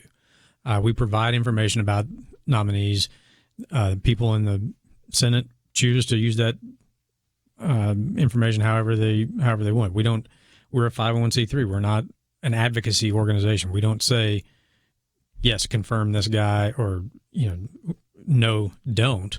Mm-hmm. But we will say we have looked at the record and we feel like this person is trustworthy to protect religious liberty in the way that it's enshrined in the First Amendment, or not, or there's not really enough information here for us to say one way or another.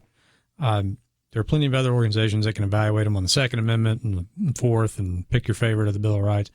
I'm particularly fond of number 9 and number 10, in case you're worried. But yes, the biggest difference between the types of jurists that so far Trump has nominated, and you had to come out and say on a couple of them, no, we don't really like this person's record on religious liberty. Yeah, I know you have. But for the most part, they have been outstanding when it comes to that issue. And the types of people that he has said that, and then when he put out the list, which was something nobody had ever really done before, which is what started us evaluating nominees, because before no one had ever really done that. Mm-hmm. It would just be they got elected. They said, this is the kind of person I would like to put on the bench, an originalist, a textualist, or a living document, jurist. And then when they would nominate somebody, you'd get a name and then you could look into him. But Trump did it ahead of time. Yeah. I think some of that was prompted by the fact that Justice Scalia had passed away and people were concerned about who was going to fill that seat. But the major difference is how they look at interpreting the Constitution, or Sure. interpreting the statute maybe that they're ruling on. And Trump's folks, for the most part, have either overtly said, I am a textualist, like Jim Ho, who was confirmed for the Fifth Circuit in his confirmation hearing. He didn't tap dance around it. He just point blank said, I am a textualist. That is my mode of interpretation. Meaning, you take the text at its plain meaning, and the original intent of those words when they were put into effect, versus someone who views the Constitution as sort of a living document, and words I can make it say anything I want to evolve say and change meaning, over time. Redefine words, as we saw happening recently. Exactly. Yeah. So the biggest difference, I think, would be Trump and the people surrounding him, who I think are advising him on who to pick and what types of jurists to pick. They do not see the judicial branch of government as a policy-making branch, and it is not one. It was not intended to be one, and it should not be one. Folks on the left traditionally see the judicial branch as just another way of accomplishing a policy goal, and they have no problem doing it from the bench. I think that's the biggest difference. The judges are there to say what the law is, not what it should be, and that's the reason the founders put them as lifetime appointments, appointed by the president but confirmed by the Senate, but not really subject to the whims of popular opinion. They're not elected for a reason because they're not policymakers. They're supposed to say what the law is, if there's a question of the law, not what it should be. If the will of the people expressed through the legislature passes a law that does not conform with the Constitution, it's their job to say no. And therefore, people can either go back and amend that law, rewrite it in a way to conform to the Constitution, or they can amend the Constitution. So the people have their say, but these men and women on the bench are supposed to be sort of, the umpire, I guess, between executive and legislative branch, and between sometimes the impulse of the populace versus long-standing traditions and principles that have built our republic.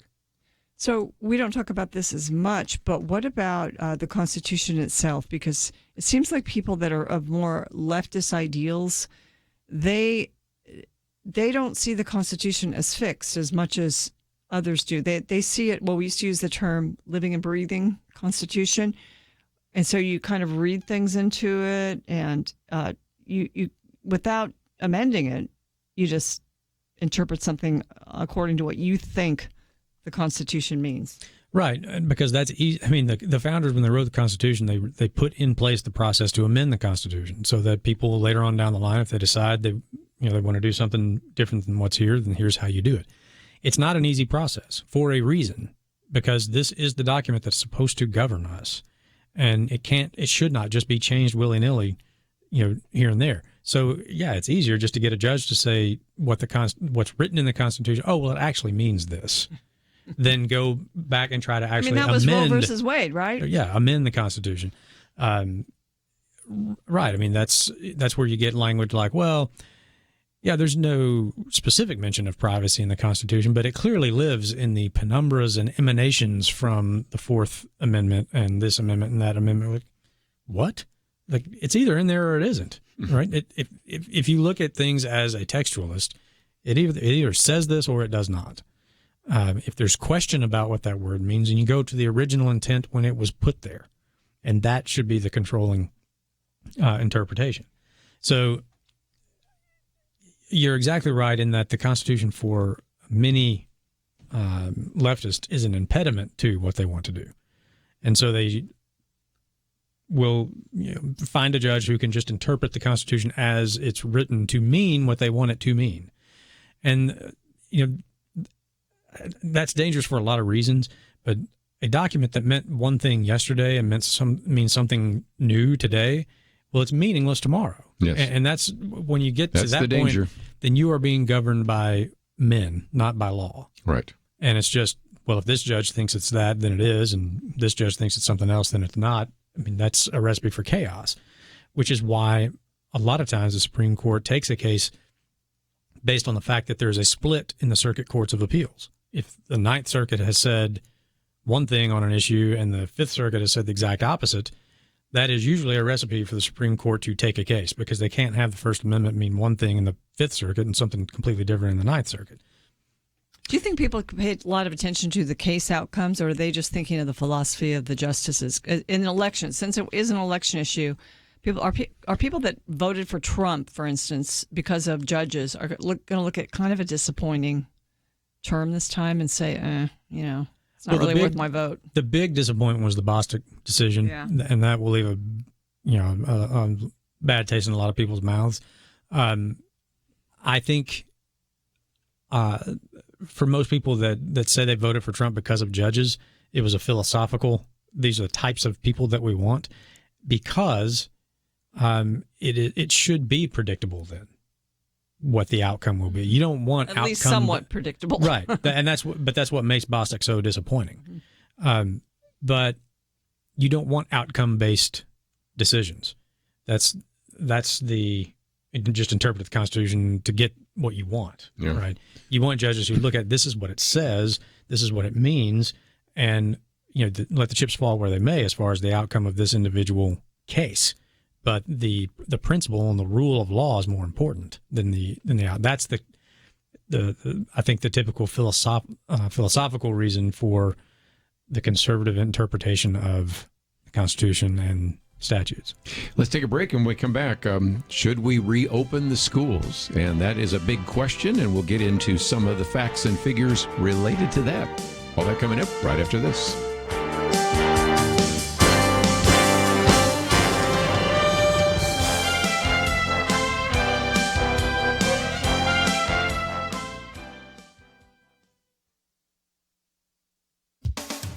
On Independence Day this year, some faculty members published a letter to the senior administration at Princeton University. Eventually, hundreds signed on. But classics professor Joshua Katz did not. He posted his own Declaration of Independence at Quillette.com. The lengthy faculty letter opens with this sentence: "Anti-blackness is foundational to America. As Professor Katz points out, the Princeton letter demands a dizzying array of changes. Here are some examples. Reward the invisible work done by faculty of color with course relief and summer salary. Faculty of color hired at the junior level should be guaranteed one additional semester of sabbatical. Provide additional human resources for the support of junior faculty of color. These perks are for faculty Professor Katz describes as extraordinarily privileged people already, Princeton professors, simply because of their skin color. The Princeton letter also demands required courses focused on the history and legacy of racism. It asks that the school encourage anti-racist student activism, beginning with a formal public university apology to the members of the Black Justice League and their allies. The Black Justice League was a local terrorist organization that harassed students, including black students, who didn't agree with its demands. The demand that most disturbs Professor Katz is for a faculty committee to investigate and discipline other faculty if they engage in, quote, racist behaviors, incidents, research, and publication. What could go wrong? This letter was sent 2 weeks after the university had, in response to the demands of present and former students, removed the name Woodrow Wilson, the university's 13th president, from the School of Public and International Affairs and from one of Princeton's 6 residential colleges. This did not placate the Ivy League mob. This faculty letter also endorsed those earlier demands. They include severing ties with the campus police. Again, what could go wrong? Unlike some signers who could not possibly agree with all of this, Professor Katz is courageous. For Point of View, I'm Penna Dexter.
Now, back to Point of View, your listener-supported source for truth. Back once again, if you'd like to join our conversation, 1-800-351-1212. Penna Dexter and Lathan Watts. And I might just mention in a minute, we're going to get into should we reopen the schools. Next hour, we'll get into some other things, whether the federal government has given kind of a stamp of approval on Black Lives Matter. What about this idea of a cancel culture and a number of other topics that we will get into? Penna Dexter's piece as well on the Princeton letter will all kind of fit into that. But just before we move on from this idea of judges, Penna, if nothing else, there's another thing that has sort of made this issue of judges kind of front and center, and that's Ruth Bader Ginsburg. Yes, I was jolted. We heard she went into the hospital this week, and it was ostensibly for an infection, but now there's an announcement by Justice Ginsburg that she's being treated for a recurrence of liver cancer. She says she remains able to do her work on the Supreme Court. I have to say she's a tough cookie. She's the court's oldest member at age 87, has had cancer 4 times, as well as other health concerns. She was in Johns Hopkins Hospital earlier this week for an unrelated infection. So apparently they they found also that her cancer had recurred. So, wow, that does throw another piece of information into the equation, doesn't it, Lathan? It does. And, as I said before, I think the emphasis on judges in the last election was because Justice Scalia passed away. Everyone in America, regardless of your politics or what type of judge you want on the court, really for the good of the country, pray that Justice Ginsburg recovers and that she stays healthy through the election, because I fear that if this is her final bout with cancer and she did not survive this round with cancer prior to the election, the reaction over Trump in office right up before the election, appointing somebody, and McConnell has already said he would hold the hearings and confirm that person. I shudder to think of what the reaction will be. I mean, I don't want to be an alarmist, and we're already on a razor's edge. Exactly, and this would, I mean, if America's a powder keg right now, that would be a spark. So, really hope that that she does well and recovers, and that issue can at least not have to be dealt with until after the election. Joe Biden wins, he appoints her, because she may recover, but decide I would rather retire and just focus on my health. She may not recover. We don't know. But that would... If I know her, she may not retire either. I don't think so. No, I mean, just based on her history, I think that she will, like Scalia, spend her life on the court. That she will be there until she leaves this earth. Mm-hmm. But I just think for the good of the country, it would be better to have an election, have a winner, and then have to deal with that than have that be right in the middle of this time period too. Yes. Let's, if we can, just put on the table, and love to get your comments. Should we reopen the schools? And one of the articles here, more than 20 countries, Penna Dexter, are reopening the schools. Many of them never closed. You can talk about Sweden and countries like that, but Australia, Austria, Canada, Denmark, Finland, France, Germany, Israel, Japan, the Netherlands, and of course, Sweden. So there is a real resistance right now in America to open the schools, but at the same time, the younger you are, the less likely you are to have any complications, even if you get COVID-19. And it's probably a very good case that many people are starting to make for reopening the schools, even though there's a fair amount of resistance to it right now. Education suffered greatly during the lockdowns. When the schools reopen, they're going to see a big achievement. I mean, we always have a gap after the summer. Well, this was since March and the summer. So it's going to be a big achievement gap. And this piece, did we post? I don't know that we posted this, but this is from the Daily Signal. More than 20 countries are reopening the schools. And it does say many parents, some 71% in Education Next 2020 poll, feel their children learn less this spring than they would have had schools remain open. Well, that's no big surprise. It's just hard to keep your attention online for the whole day, and even if you do log in, the numbers in certain school districts of people that never logged in the whole time or barely logged in are disturbing, to say the least. The dropout rate of during the lockdowns is disturbing also. So we've got some big problems with no school, and a lot of schools were saying they were going to reopen, and then the cases started rising.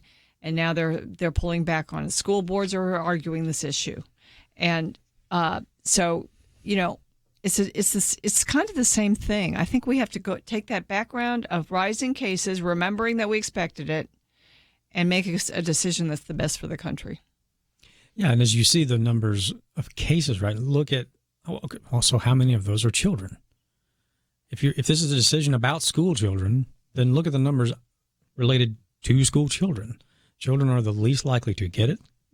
They're the least likely to, even if they get sick. They recover quickly. They're the least likely to spread it to adults, and they're the least likely demographic to die from it. There's really when you look at what the so-called experts or science or whatever you want to call it, what they say about children in this disease, I don't see a scientific basis for saying we must keep all of these kids at home. If there's teachers of an older age group that are relatively vulnerable, then let's make accommodations for them. But for the kids themselves, there doesn't seem to be a scientific reason for keeping them out. So just sort of makes you wonder what's behind the arguing to keep them at home. Had President Trump coming out and saying schools should reopen, also Betsy DeVos, the Secretary of Education, doing that. And there were some CDC guidelines that schools that were not going to reopen said they were following those guidelines.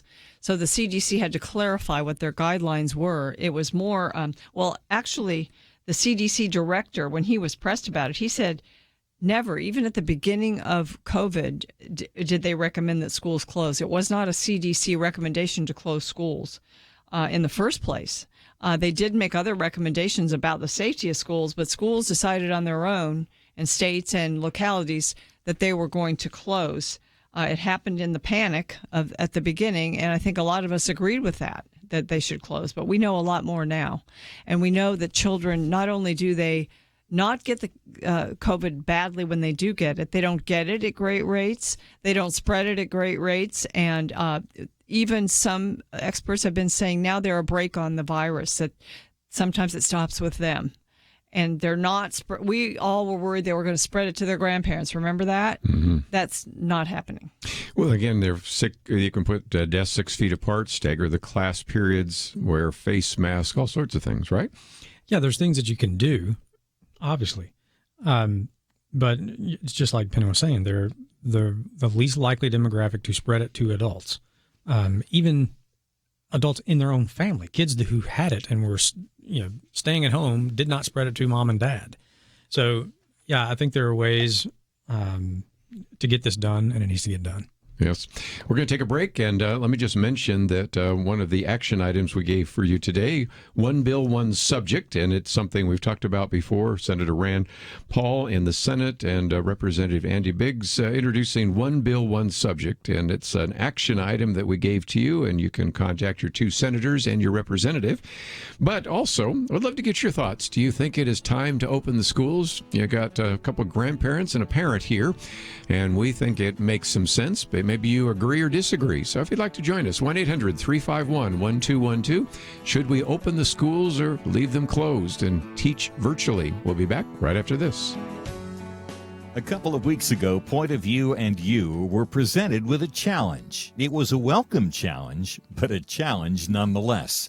Nearing the end of our fiscal year and trying hard to make sure we're fully prepared to be a voice of truth and reason in the second half of the year, one friend of Point of View stepped up and said he would donate $50,000 if other listeners would match it. And as we were trying to finish up that rush challenge, we got another call and another $50,000 gift to match by July 15th, today. Well, we're extremely thankful to say it looks like we made it. Because of you, we were able to match not just one, but both $50,000 challenges. And I assure you, that's critically important as we move into the late summer and fall of 2020. We need the truth as we continue facing the threat of COVID-19 and as the presidential election season finally gets into high gear. We are so much better prepared for these challenges because of your sacrifices on behalf of the Truth Team. So from Kerby and the entire team in Dallas, we thank God for you. Point of View will continue after this.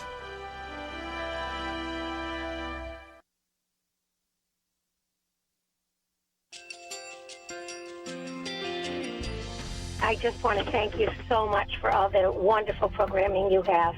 You're just absolutely fantastic. I recently started listening to Point of View, and I really found it interesting because of the different subjects you cover. Thank you for that. I really appreciate everything that you do in keeping us informed. Thank you, Kerby, for everything that you have been doing. I appreciate all the work that you're doing, advocating for the Word of God. Thank you so much. Point of view, I think, is absolutely necessary because it's a Christian perspective, a biblical worldview perspective, and receive very current, up-to-date information about what is really going on, week to week in our culture, which is changing so rapidly, and yet it's morally sliding backwards. Yeah, I'm just, first of all, I thank you guys. Y'all's program is wonderful, and enjoy it every day. I learn so much every time I listen to it. Point of View Radio Talk Show.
Hi, this is Kerby Anderson. You know, each day we take on the tough issues and provide a biblical perspective to them. The topics we cover are wide-ranging: apologetics, theology, prophecy, creation and evolution, intelligent design, marriage, family, child-rearing, the millennial generation, trends in society, politics, economics, business, religious liberty, the Constitution, public policy, foreign policy, military policy, tensions in the Middle East, abortion, homosexuality, pornography, sexual ethics, media, technology, history, and America's godly heritage.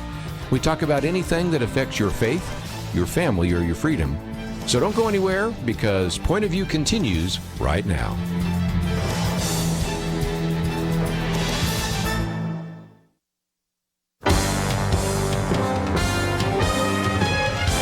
Across America, live. This is Point of View.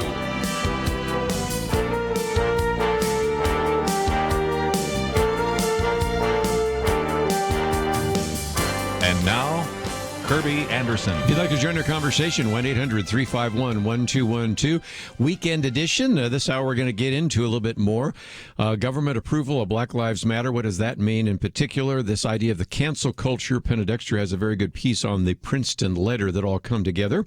And if we have some time, we might even talk about the fact that one senatorial candidate has actually compared the U.S. border to the Chinese concentration camp. So maybe we'll get into China. But let's take some phone calls, because we were talking about reopening the schools. And so we'll go to Georgia. Cynthia, I think you would like to address this issue. What are your thoughts?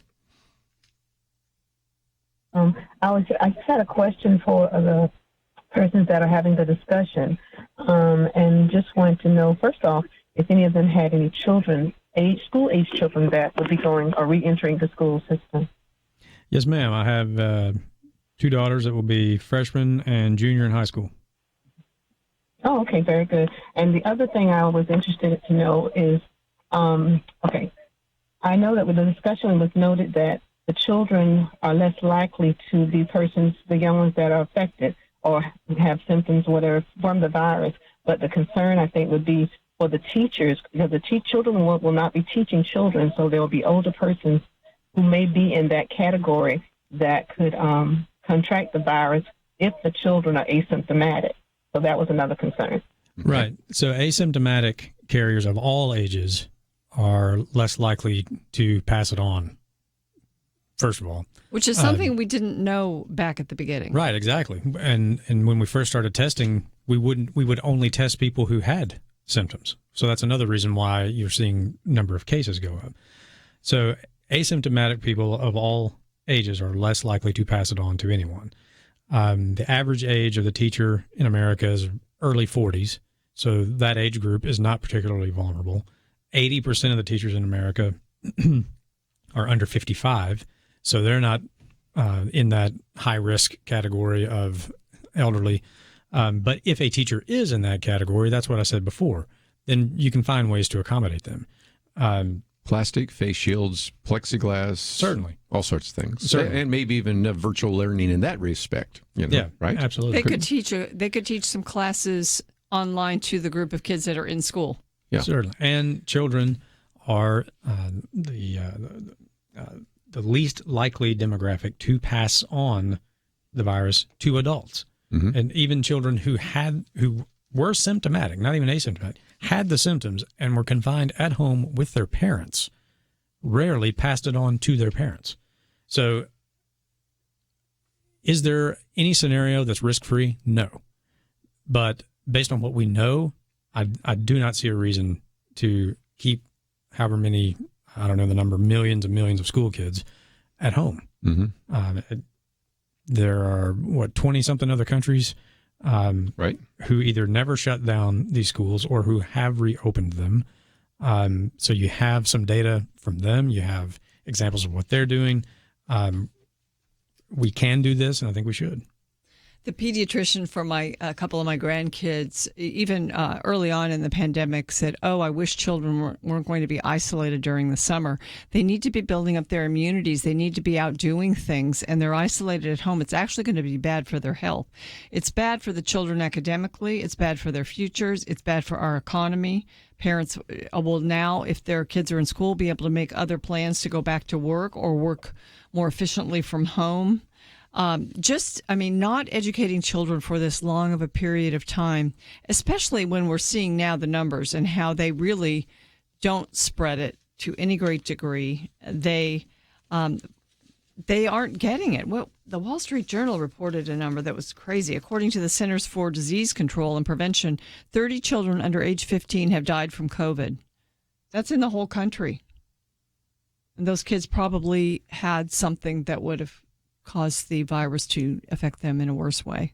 And Cynthia's asking a question. I think a lot of parents and grandparents are, you got one parent here of kids school age. You got two grandparents here that our kids could be in those as well. But it's been, I think, not well covered by the press because the American Academy of Pediatrics, it's a pretty significant group of individuals. Let me just quote from the president of the American Academy of Pediatrics said, missing school could have serious consequences for child health and well-being, particularly for students with disabilities or with special health care needs. So that's another issue we hadn't thought about. We talked about one the other day in terms of the fact that some parents can't go back to work if their kids are at home because they're supposed to be there teaching them and the rest. So I was struck by the fact that a CNN piece the other day, they interviewed all these pediatricians, and to a person, they all said, yeah, I'd send them back to school. And then you cut back to the host who's kind of looking down like, I didn't expect that answer, And one of the things maybe not only I'd send them back, but I am sending my kids back. I'm sending them back. But I thought there was another piece that, again, credit to you, Lathan.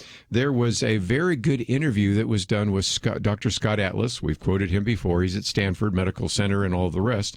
And maybe we could post that maybe on Monday because I'd like people to watch that because he was giving good answers and, interestingly enough, I forget who was interviewing him at the time, really kind of pushing back at every point, which I thought was good because sometimes some of these interviews are just softball. And he was getting some pretty good pushback, and he came up with good answers every single time.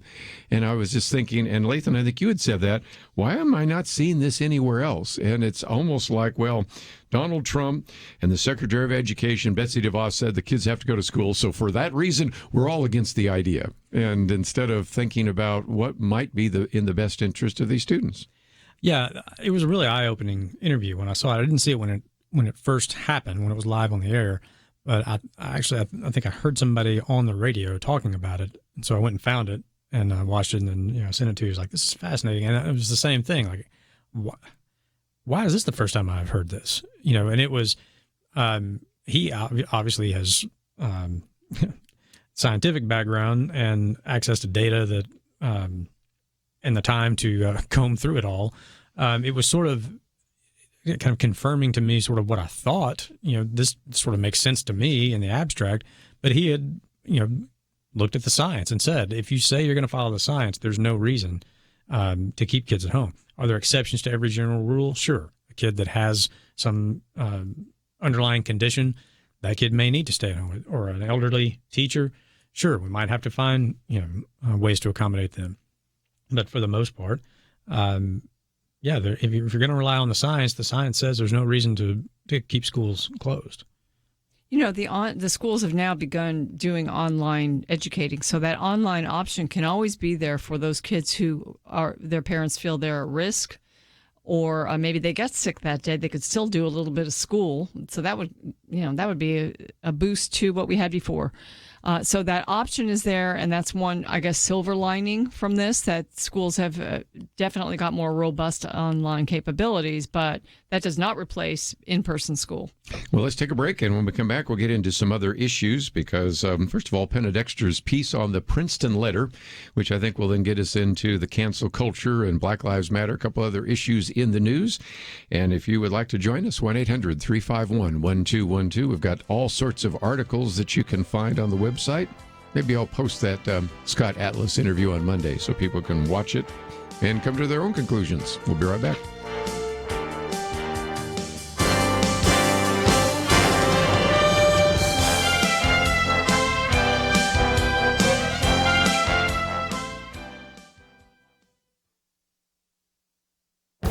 This is Viewpoints with Kerby Anderson. You know, most of the debates we have in society are war of words, and it's not surprising that liberals and progressives have redefined words and phrases to promote their agenda. Abortion is called choice. Homosexual marriage was recast as marriage equality. The list of redefined words and phrases has become quite long. But the latest phenomenon has been to ban certain words and phrases. David Harsanyi mentioned an article in the Philadelphia Inquirer that describes 4 racist words that must be banned from our vocabulary. One of those is the phrase peanut gallery. No doubt you've heard someone say that they don't need any comments from the peanut gallery. The article tries to make this racist by linking this to a time when poor Americans or black Americans might have been relegated to the back sections of a theater. I think most people would see this as a real stretch. Another word we hear that we cannot use is master, as in master bedroom of a house. And we're told we need to change the name of the famous golf tournament known as the Masters. Since I have 2 master's degrees, I wonder what I'm supposed to call those degrees from Yale and Georgetown. And by the way, if there's any name that should be changed, it is Yale University, which is named for Elihu Yale, who was not only a slave owner, but a slave trader. Anyway, I would hope that rational people can see the absurdity of banning the word Masters. When I think of the Masters golf tournament, I think of Tiger Woods, Arnold Palmer, Jack Nicklaus. On more than one occasion, I've told a speaker or a musician that his or her presentation was masterful. Or a painting or a musical score is often called a masterpiece. You know, when liberals redefine words and ban other words, it makes it more and more difficult to have a rational discussion. And maybe that's the purpose after all. I'm Kerby Anderson, and that's my point of view. Take Kerby and the Point of View team with you on the go with the Point of View app. Search for Point of View Radio at the Apple or Google Play stores.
You're listening to Point of View, your listener-supported source for truth. One of the things I encourage you to do is, if you have not signed up for our Viewpoints commentary, they come out each week, and that mine come Monday through Friday in your inbox. Penna's, which is actually on our website right now, will arrive in your inbox on Saturday. And one of the things I love about some of the commentaries you write, Penna, is I knew nothing about this Princeton University letter until you wrote it, and it sort of brings us into some of the questions we've been discussing this week about racial reconciliation and what's happening on the college campus. So give us an update here, because what came out of Princeton University here? Well, first, I learn a lot from yours, too. A lot of times I find out things I don't know. In fact, just about every day I find out something I don't know from your viewpoints. But on Independence Day, on the 4th of July, some faculty members at Princeton published a letter to the senior administration there, the president and others in the senior administration, and eventually hundreds of Princeton employees, students, professors signed on to the letter. But one professor did not sign on to the letter. His name is Joshua Katz. As a matter of fact, he posted his own Declaration of Independence at Quillette.com, and that's sort of what I drew my commentary from. This faculty letter from the Princeton faculty opens with the sentence, "Anti-blackness is foundational to America." And then it demands all kinds of things. Here's some of them. It was really long. I read the whole thing, and there were so many demands. It was maybe 2 that I thought were reasonable out of all of them. But one of the demands was reward the invisible work done by faculty of color with course relief and summer salary. Again, this is only for faculty of color. Mm-hmm. Second, faculty of color hired at the junior level should be guaranteed one additional semester of sabbatical. Again, only faculty of color. Also, another one, provide additional human resources for the support of junior faculty of color. More human resources only for faculty of color. So these are, as Professor Katz said, these are extraordinarily privileged people. These are Princeton professors, and they're only going to get these perks because of their skin color, or at least these are demanded. This letter also demands required courses focused on the history and legacy of racism in the country and on the campus, not surprising. It also asked that the school encourage anti-racist student activism. They wanted a formal public university apology to the members of the Black Justice League and their allies. Now, the Black Justice League is no longer there, but they were, a couple years ago, a local terrorist organization that would harass students, including black students, who didn't agree with its demands. And then this is big for professors, especially this one Professor Katz, a faculty committee to investigate and discipline other faculty if they engage in racist behaviors, incidents, research, and publication. And my question was, what could go wrong with that? You've got faculty policing faculty on racism. That could be a recipe for chaos and disaster and censorship and cancel culture. And a letter was actually sent a couple of weeks after what the university already did famously. One of the presidents of Princeton was Woodrow Wilson, the former president. Mm-hmm. And because some people deemed him a racist, they removed the name of Woodrow Wilson from a certain school, the School of Public Policy at Princeton. And they also removed his name from one of the 6 residential colleges at Princeton. So that... They did that. They took that big step, but this letter came after that. Yeah. There's a mob at Princeton and in the Ivy League, as there is in a lot of disciplines. And then one other thing that the faculty letter endorsed was an earlier demand to sever ties with the campus police. Yes. I'm sure parents would just absolutely love that. So I just wanted to issue kudos. You're a brave professor, Professor Katz, for highlighting this, for not signing the letter, because... I don't know if he has tenure, but certainly if you don't agree with the leftist mob demands, you often are putting yourself at great risk, but he was willing to do that. What I thought was so interesting is they took the name Woodrow Wilson off of the building. I thought, what took them so long? Because, yeah. I got a history major here, but Woodrow Wilson really was a racist. He absolutely was. And it wasn't really, I think, for most of our listeners, till Dinesh D'Souza did a whole film about that to realize all the kinds of really destructive ideas that Woodrow Wilson had as president of the United States. He hosted a screening for the Birth of a Nation at the White House. At the White House. So, yeah, I mean, I'm glad they finally got around to recognizing who. But again, who Wilson they was. take it off of the school, but the Wilson Center in Washington D.C. don't. And that the other day, Victor Davis Hanson was pointing out, there's no consistency at all. One statue gets pulled down, but another name does not. I've said before that you should have taken Woodrow Wilson's name off of Princeton a long time ago, but they didn't because there's a brand. It's called Princeton. It's called Woodrow Wilson. In my commentary today, I point out, you know what?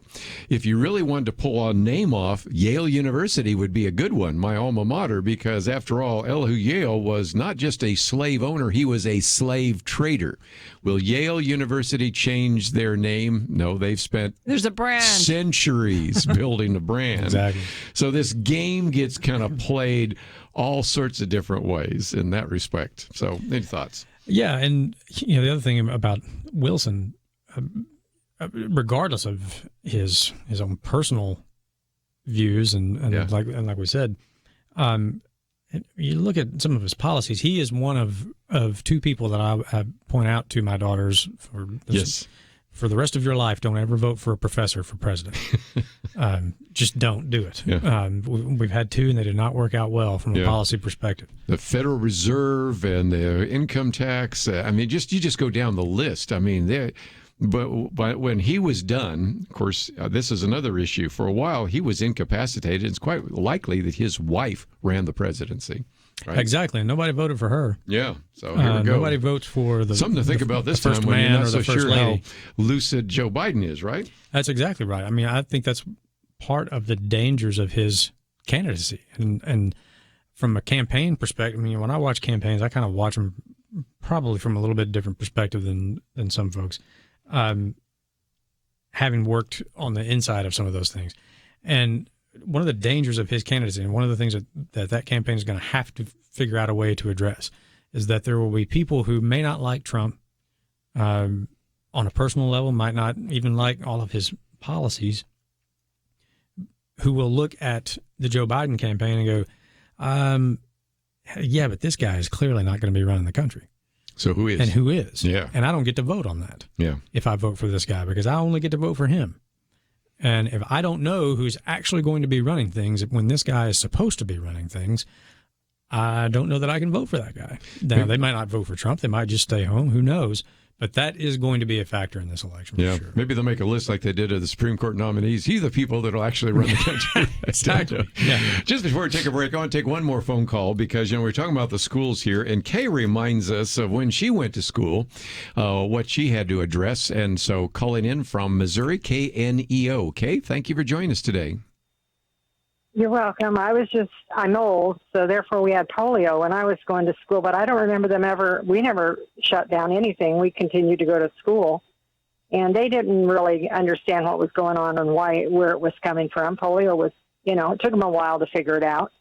So I don't think anybody would have even thought of shutting down the schools. Even over polio. No, I don't think so either. Yeah. No, not even over that. And so I just feel like if you're going to do this, my kids call me from Dallas and they're not going to get to go to school for quite a while now. And I at least until September. And I said, if you're going to do virtual learning, then the budget needs to be cut for the school, because if we're going to do virtual learning, we can go online and do some homeschooling with virtual. And why are we paying it otherwise? We ought to get our tax money back if they're not going to have school. Yes.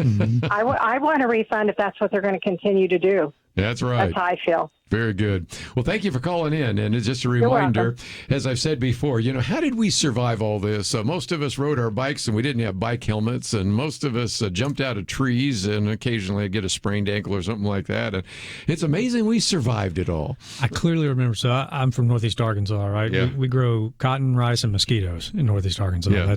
And because those rice fields stay flooded, the mosquitoes are just everywhere. They're huge. I clearly remember playing center field in Little League baseball, and both coaches coming out of the dugouts and just yelling to everybody on the field, "Cover your mouth!" And the mosquito truck backed up behind center field where I'm standing, and they just fogged the whole field. And our only warning was, "Cover your mouth." Cover your mouth. It is and you survived. And here I am. And they were probably spraying DDT. There's no telling what they were spraying. Yeah. And we survived all of it. Okay, well, let's take a break here. We'll come back, maybe get into the cancel culture, a little bit of Black Lives Matter, which kind of relates a little bit to some of the things we talked about in the Princeton letter, and a few other issues. And if you'd like to join us, 1-800-351-1212. That was kind of a trip down memory lane, but some of us old guys around the table do remember some of that. So let's take a break, and when we come back, if you'd like to join us, 1-800-351-1212. If you'd like to find some of the articles we're going to be quoting from or have already quoted from, they're at pointofview.net. We'll be right back. A couple of weeks ago, Point of View and you were presented with a challenge. It was a welcome challenge, but a challenge nonetheless. Nearing the end of our fiscal year and trying hard to make sure we're fully prepared to be a voice of truth and reason in the second half of the year, one friend of Point of View stepped up and said he would donate $50,000 if other listeners would match it. And as we were trying to finish up that rush challenge, we got another call and another $50,000 gift to match by July 15th, today. Well, we're extremely thankful to say it looks like we made it. Because of you, we were able to match not just one, but both $50,000 challenges. And I assure you, that's critically important as we move into the late summer and fall of 2020. We need the truth as we continue facing the threat of COVID-19 and as the presidential election season finally gets into high gear. We are so much better prepared for these challenges because of your sacrifices on behalf of the Truth Team. So from Kerby and the entire team in Dallas, we thank God for you. Point of View will continue after this.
You are listening to Point of View.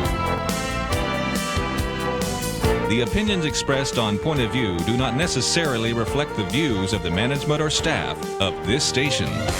And now, here again is Kerby Anderson. Final half hour, if you'd like to join our conversation, 1-800-351-1212. Penna Dexter, Lathan Watts. Let's go to the state of Texas, KAVX. Steve, thank you for joining us today here on Point of View. Thanks for having me on. A previous caller said that she wants a refund if there's virtual learning or for students, and I understand her point on that. We're just joking, but yeah, we don't want to defund the teachers, and we don't want to defund the police. Well, absolutely not. Absolutely not. My wife is a teacher, and, if teachers are having to teach in a virtual or distance education environment, they're having to do much more planning and preparing. I've heard them all say it's just horrible. It's just twice the work almost. Yeah. Absolutely, but the thing is, their pay scale does not change. No, it doesn't. But my wife's okay with going back to school, at the first. Our school is doing both asynchronous and in-person training. But the thing is, I think that it has to be ultimately a choice that is up to the parents. More so than the leaders, and I say that tongue in cheek because I am a parent. But I'm going to allow my child to go to school if they have school. If they don't change anything, right now our school district is allowing their students to come unless something does change in the future. But at this point, I deem it is safe for my child as long as there is protections in order for her to go to school, and I think that is the best environment for her to learn. Steve, how would you feel if your school, your district was digging in that they would not reopen? I think that's the frustration of some parents. Well, and I understand that fully, and again, that is part of the process that we're having to. It's really a day-to-day thing.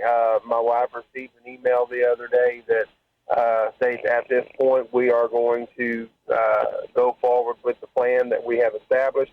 If something changes or the TEA makes other specifications, then at that point we will address it. So I think as a parent, I fully trust our school board to make the right decision for our students. And ultimately for my wife. But I'd like to see our kids at the very least, try to start school. And if something changes or things start getting worse, then definitely let's go to the synchronous and asynchronous virtual environment. Sounds good. Steve, I really appreciate you calling in and say thank you to your wife and thank you to all teachers out there because it's a tough job. And if nothing else, I think a lot of parents have figured out what it is like to teach your kids because all of a sudden their kids you learn how much the teachers earn their money. Up. Yes. So, Steve, thank you for calling in. I think the teachers have done yeoman's work. I just, we've done other reports on the number of administrators that are paid in these school systems. Yes. And so, there could be a lot of things cut if you were having only online school. I think there could be some cuts. Sure. I think there can be some tax cuts. No air conditioning of the schools right now. No heating. Probably don't need a lot of janitorial work. I don't need cooks and all sorts of other things. We could start selling school buildings, too. Yeah, so it's quite an issue. Let me just move to one other article that we've posted. It's the last article, but it's about the cancel culture. And it kind of is reminiscent. This one's by our friend Jerry Newcomb, who's been on the program with us before. Reminds me of one, Penna, that we looked at the other day from Victor Davis Hanson, because it reminds us that the cancel culture forgets it. It can be canceled, too. And he starts out with the story. First of all, this communications director was with Boeing. He was forced to resign because he wrote an article back in 1988. That's a third of a century ago. It's 32 years ago, in which at that time he was arguing against women serving in combat. A lot of people changed their minds after 1988, but he was forced out. Of course, then we have the one of J.K. Rowling and all the things that we've talked about there. So I won't I'll talk about that one more time and rehash all of that. But then you have this painting of Jesus Christ, and the painting had been hanging there since 1962, but Lathan, this agnostic student suffered psychological damage by seeing the painting, and the painting came down. And so now you have this letter signed by all sorts of people, J.K. Rowling, Noam Chomsky, Salman Rushdie, all sorts of individuals that are just simply saying, look, people are being fired because they don't take the, quote, politically correct stance on transgenderism, the politically correct stance on Black Lives Matter, whatever it might be. And what I think a lot of people forget, Penna, is that once the mob comes for the liberals, pretty soon it even starts eating its own. It does. I only saw one example of that was the editor from the New York Times, Barry Weiss, who she quit this week. And, her letter was, people should read it. It was beautifully written, and it really talked about the cancel culture with a lot of truth and a lot of heart. And, she's a left-leaning centrist herself. She was brought to the New York Times for that reason. And then she experienced not only a lot of control over her work that did not enable her to pursue what she thought she was hired for, and the bullying and just the digs and arrows from fellow reporters. And there are others there at the New York Times who are very much more down the center. If you think of Nicholas Kristof, for instance, at the New York Times, these people have made it a broad, diverse newspaper, and it made it given it the quality that people think it has. It's supposed to be the country's major newspaper, but it's narrowed itself so much in recent years, and so she quit because of that. And the big story that happened just a few weeks ago when there was a column by Tom Cotton, the senator. Oh, that's right. New York Times. Printed in the New York Times, and it was done to talk about what he thought was the wisdom of President Trump calling in National Guard and to quell the riots.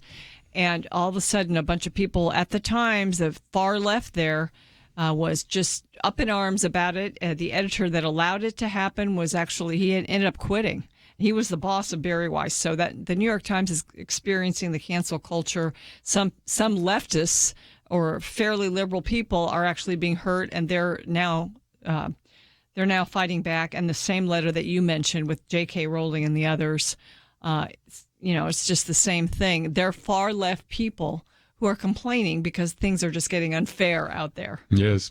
Well, and one of the questions that some people might have is, well, how do we fight it? Well, that's what we do. We fight it. And a good example of that was Robert Inanu, who is the CEO of Goya Foods, Now, he was at a presentation in which Goya Foods, which is pretty much a Hispanic brand, and matter of fact, Doug, who actually sometimes is our engineer, knows all about it and everything. So if you like your frijoles blanco, that's a place to go. And he was donating some of this food, and he said some nice things about Donald Trump. Oh, you can't say that. That was enough.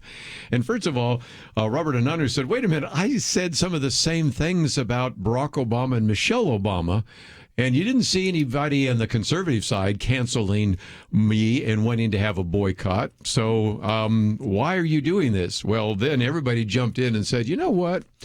If you're going to have a boycott, we're going to have a boycott. And all of a sudden, Ivanka Trump and Donald Trump and Mark Levin and all sorts of other people said, yeah, we're going to just go out there and start buying that food, which we've never purchased before. And then we'll either make up some Hispanic meals, some Mexican food, or we'll just donate it to a food bank. And sometimes if you fight against a bully, Lathan, it actually works. It's the only response. Yeah. Because if you cave into whatever it is that you have offended them with, then they will come for something else. Yeah. And the cancel culture has done that over and over and over again. It's the only response. If somebody tries to do this based on something that you said, the only response has to be, not only do I not apologize, I double down on it. I will say it again. I don't care. You're not going to make me take this back. That's the only way to respond. Mm-hmm. Every time that you try to give in, they will come for something else, no matter what it is. They'll find something else, or they will find some insufficiency in your apology or whatever, and they just keep coming. That's the only way this will end, is when people refuse to cave into it. And corporate America is the worst as far as just being absolute cowards when it comes to it. So I was really happy to see the Goya Foods guy take the stand that he did. But that is the only response. And maybe when it starts to impact some of their own, like we're seeing with Barry Weiss, maybe the tide will turn. But there's a principle upon which our country is founded, that we protect dissent in this country. Silencing dissent is un-American, and that's what cancel culture is. It is un-American. It is people who cannot stand a debate over the ideas, who want to silence those with whom they disagree. So we need more conversation, more Absolutely. words, more language. Good point. We'll come back. We've got some final words, and that will happen right after these important messages.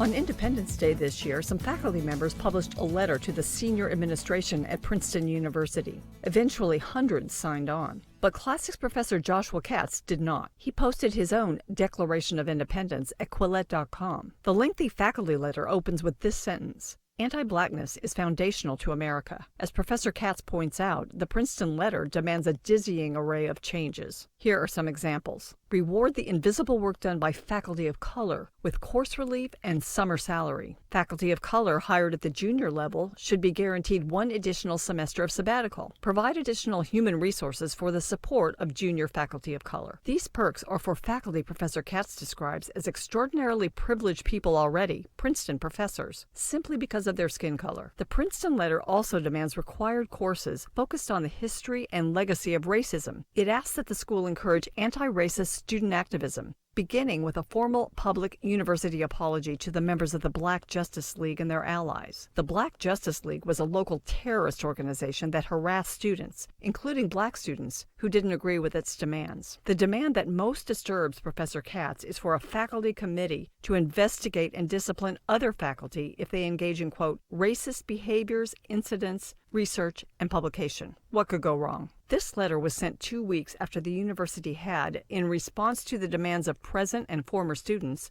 removed the name Woodrow Wilson, the university's 13th president, from the School of Public and International Affairs and from one of Princeton's 6 residential colleges. This did not placate the Ivy League mob. This faculty letter also endorsed those earlier demands. They include severing ties with the campus police. Again, what could go wrong? Unlike some signers who could not possibly agree with all of this, Professor Katz is courageous.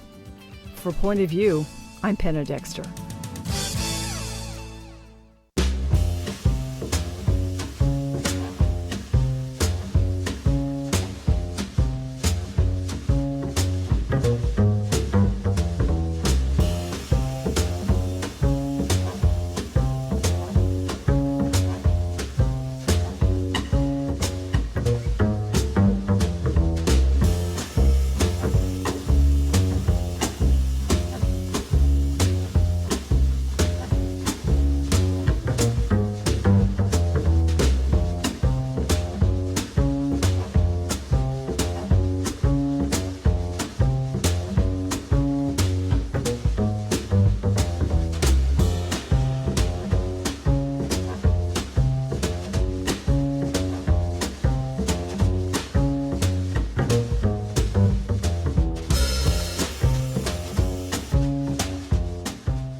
Now, back to Point of View, your listener-supported source for truth. Back for a few more minutes. We were talking about the cancel culture. And again, if you want to read this very good piece by Jerry Newcomb, it is the last one. Of course, we also have one that we posted early in the week by Victor Davis Hanson on Jacobinism. And, of course, you'd have to go back to the French Revolution to even understand that, because eventually some of the radicals that actually wanted the guillotine pulled out found that they lost their heads in the guillotine. And this is starting to happen. But in some respects, Penna, it reminds me of a quote that you were going to give to us about some people starting to lose their minds, right? Well, the left used to, advocate for free speech. I mean, you had the ACLU and other groups like that. They've changed, but Hugh Hewitt, who's a talk show host and he writes in the Washington Post. He's an opinion writer there. He said this is the closing of the American left's mind. Not the closing of the American mind, the closing of the American left's mind. And it really is. The far left is being very close-minded and forcing and bullying the rest of the country. Yeah, I'm glad you brought up the French Revolution. I'm glad Victor Davis Hanson brought it up. I mean, he's a brilliant historian and writer. Good piece. Yeah, exactly. I mean, and that is... We posted, I think, on Wednesday, so you can read it if you'd like. Yeah, that is the dynamic that you're seeing playing out. Another student of the French Revolution who... Edmund Burke? Well, I was going to go with de Tocqueville. Yeah, Alexis de Tocqueville. Sure, why not? Yeah, de Tocqueville studied their revolution and the American Revolution, and came to visit and wrote just an absolutely essential work called Democracy in America. Right, Democracy in America. And there are portions of that have since been sort of summarized as the de Tocqueville paradox or the de Tocqueville effect. Mm-hmm. And he mentions that once a society has sort of addressed great injustice, and once they have solved big problems, they get more and more intolerant of even little problems. Right. And they blow those little problems up into microaggressions, into big problems, yes. to the point where gets to the point where the society turns on itself and just disintegrates. Yeah. And I think that's exactly what you're seeing play out. As right I now like sometimes say, the demand for racism is very high, but the supply is very low. And what you end up with is all these fake hate crimes. And I rattled off a couple that just happened this weekend that just are, you think after the Jussie Smollett, you'd never have another fake hate crime. Instead, we got more of them. And then, of course, everybody's a racist and all that. But I wanted to get to California because you're going to get a kick out of this one. Nancy is in California, and you went out to buy some Goya foods. And I think you need to tell us the story of what you encountered.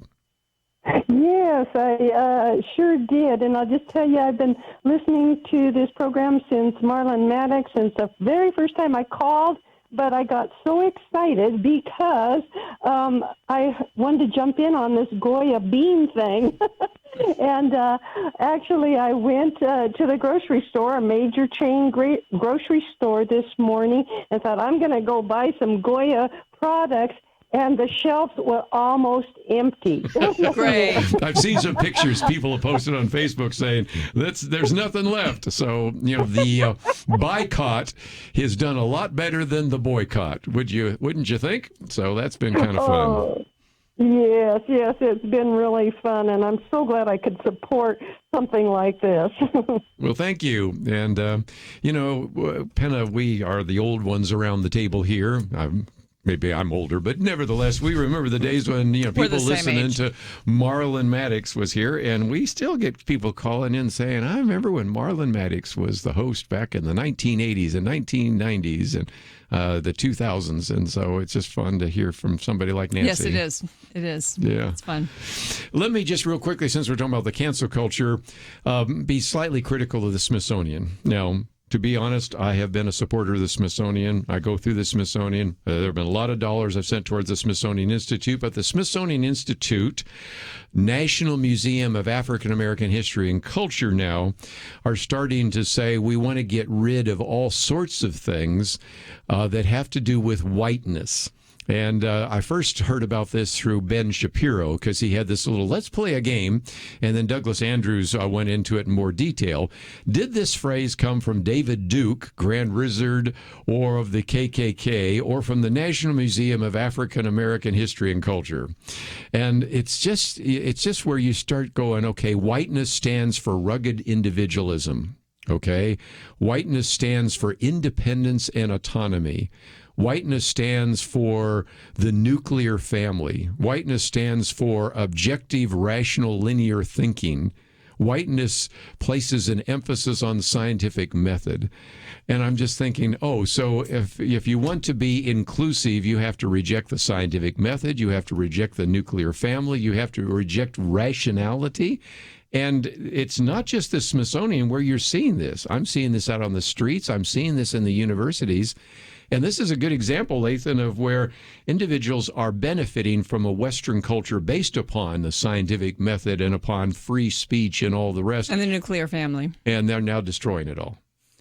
It's just unbelievable. It's head shaking. It is. I mean, you got to laugh to keep from crying. I mean, it's I'm glad Shapiro did the game. The game, because it's a humorous way of pointing out that if David Duke had said these things, that these are white ideas, he would have been, roundly rejected as a white supremacist, and that's racist. And how can you say that this idea is white and this is what? Yeah. But it came from the Smithsonian, right? Like it's to say that your tax dollars go to exactly, and my personal funds have gone to. Yeah, it's just nonsense to say that an idea has a color. Like it's an idea. Yeah. It's a concept. And the ones that, even just the few that you listed, are part, like Penna said, of what has made this country and Western civilization as successful as it has been. Reminds me of Alexandria Ocasio-Cortez, who enjoys the fruits of capitalism and now wants to completely destroy capitalism to go to socialism. Same kind of concept. Mm-hmm. If you start looking at some of the tenets of the Black Lives Matter organization, you see some of these things, like the destruction of the nuclear family, like the destruction of law enforcement, and the inability to punish, crime and things like that. And so you see all destructive ideas that movement, just take race completely out of it. If you didn't use the word black and Black Lives Matter, you called it something else. Those are destructive ideas. We should be opposing them with every fiber of our being if we care about our country. Sure. And one of the articles we did post, and we didn't really get into it, is by Armstrong Williams, African-American, obviously, and just talking about how the federal government has really put its stamp of approval on Black Lives Matter as the movement. Of course, Black Lives Matter is a phrase we agree with, but the movement and the structural organization has received some government approval, so you can read that at your leisure as well. And corporate approval. Oh, my goodness, yes. So anyway, lots of great resources. Lathan, just before we go, first of all, I'm looking forward to the next Legalese. I know you got some articles coming out about corporate bullies and things like that. So if people go to firstliberty.org, they'll find some great resources, won't they? Absolutely. You can get updated on our legal work, on the cases that we're handling currently, resources that are available to you, and right there at the top of the page, if you need our help, the Get Legal Help tab is right there. Just a quick form for you to fill out and tell us what's going on, and we'll be in touch with you. As far as Legalese goes, we are filming next week. So, there we go. Be coming soon. I'll let you know when it's once all the post-production stuff is done, and we'll put a hopefully link by in the there. end of the month. Yeah. And I might just mention First Liberty Live. I mean, you've had Alan West, you've had Ted Cruz, you've had Dennis D'Souza, you've had Chad Hennings, and all sorts of who's who. So again, that's another resource for individuals. And I wish I had more time, but the Navy ended its ban on troops attending churches. So that was one of your greatest successes. They righted the ship, so to speak. They certainly did. Well, we're just simply out of time. And I hope you have a great weekend. I want to thank Andrew and Steve for the help behind the scenes. We'll see you back here on Monday, right here on Point of View. A couple of weeks ago, Point of View and you were presented with a challenge. It was a welcome challenge, but a challenge nonetheless.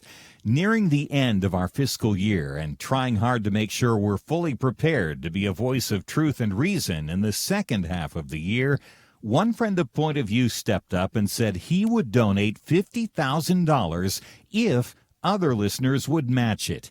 And as we were trying to finish up that rush challenge, we got another call and another $50,000 gift to match by July 15th, today.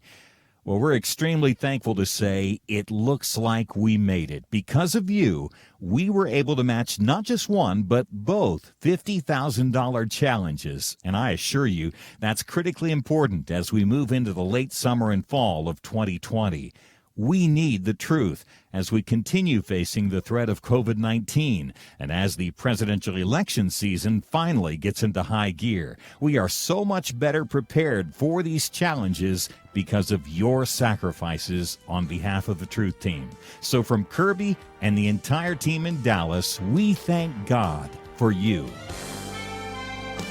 Point of View is produced by Point of View Ministries.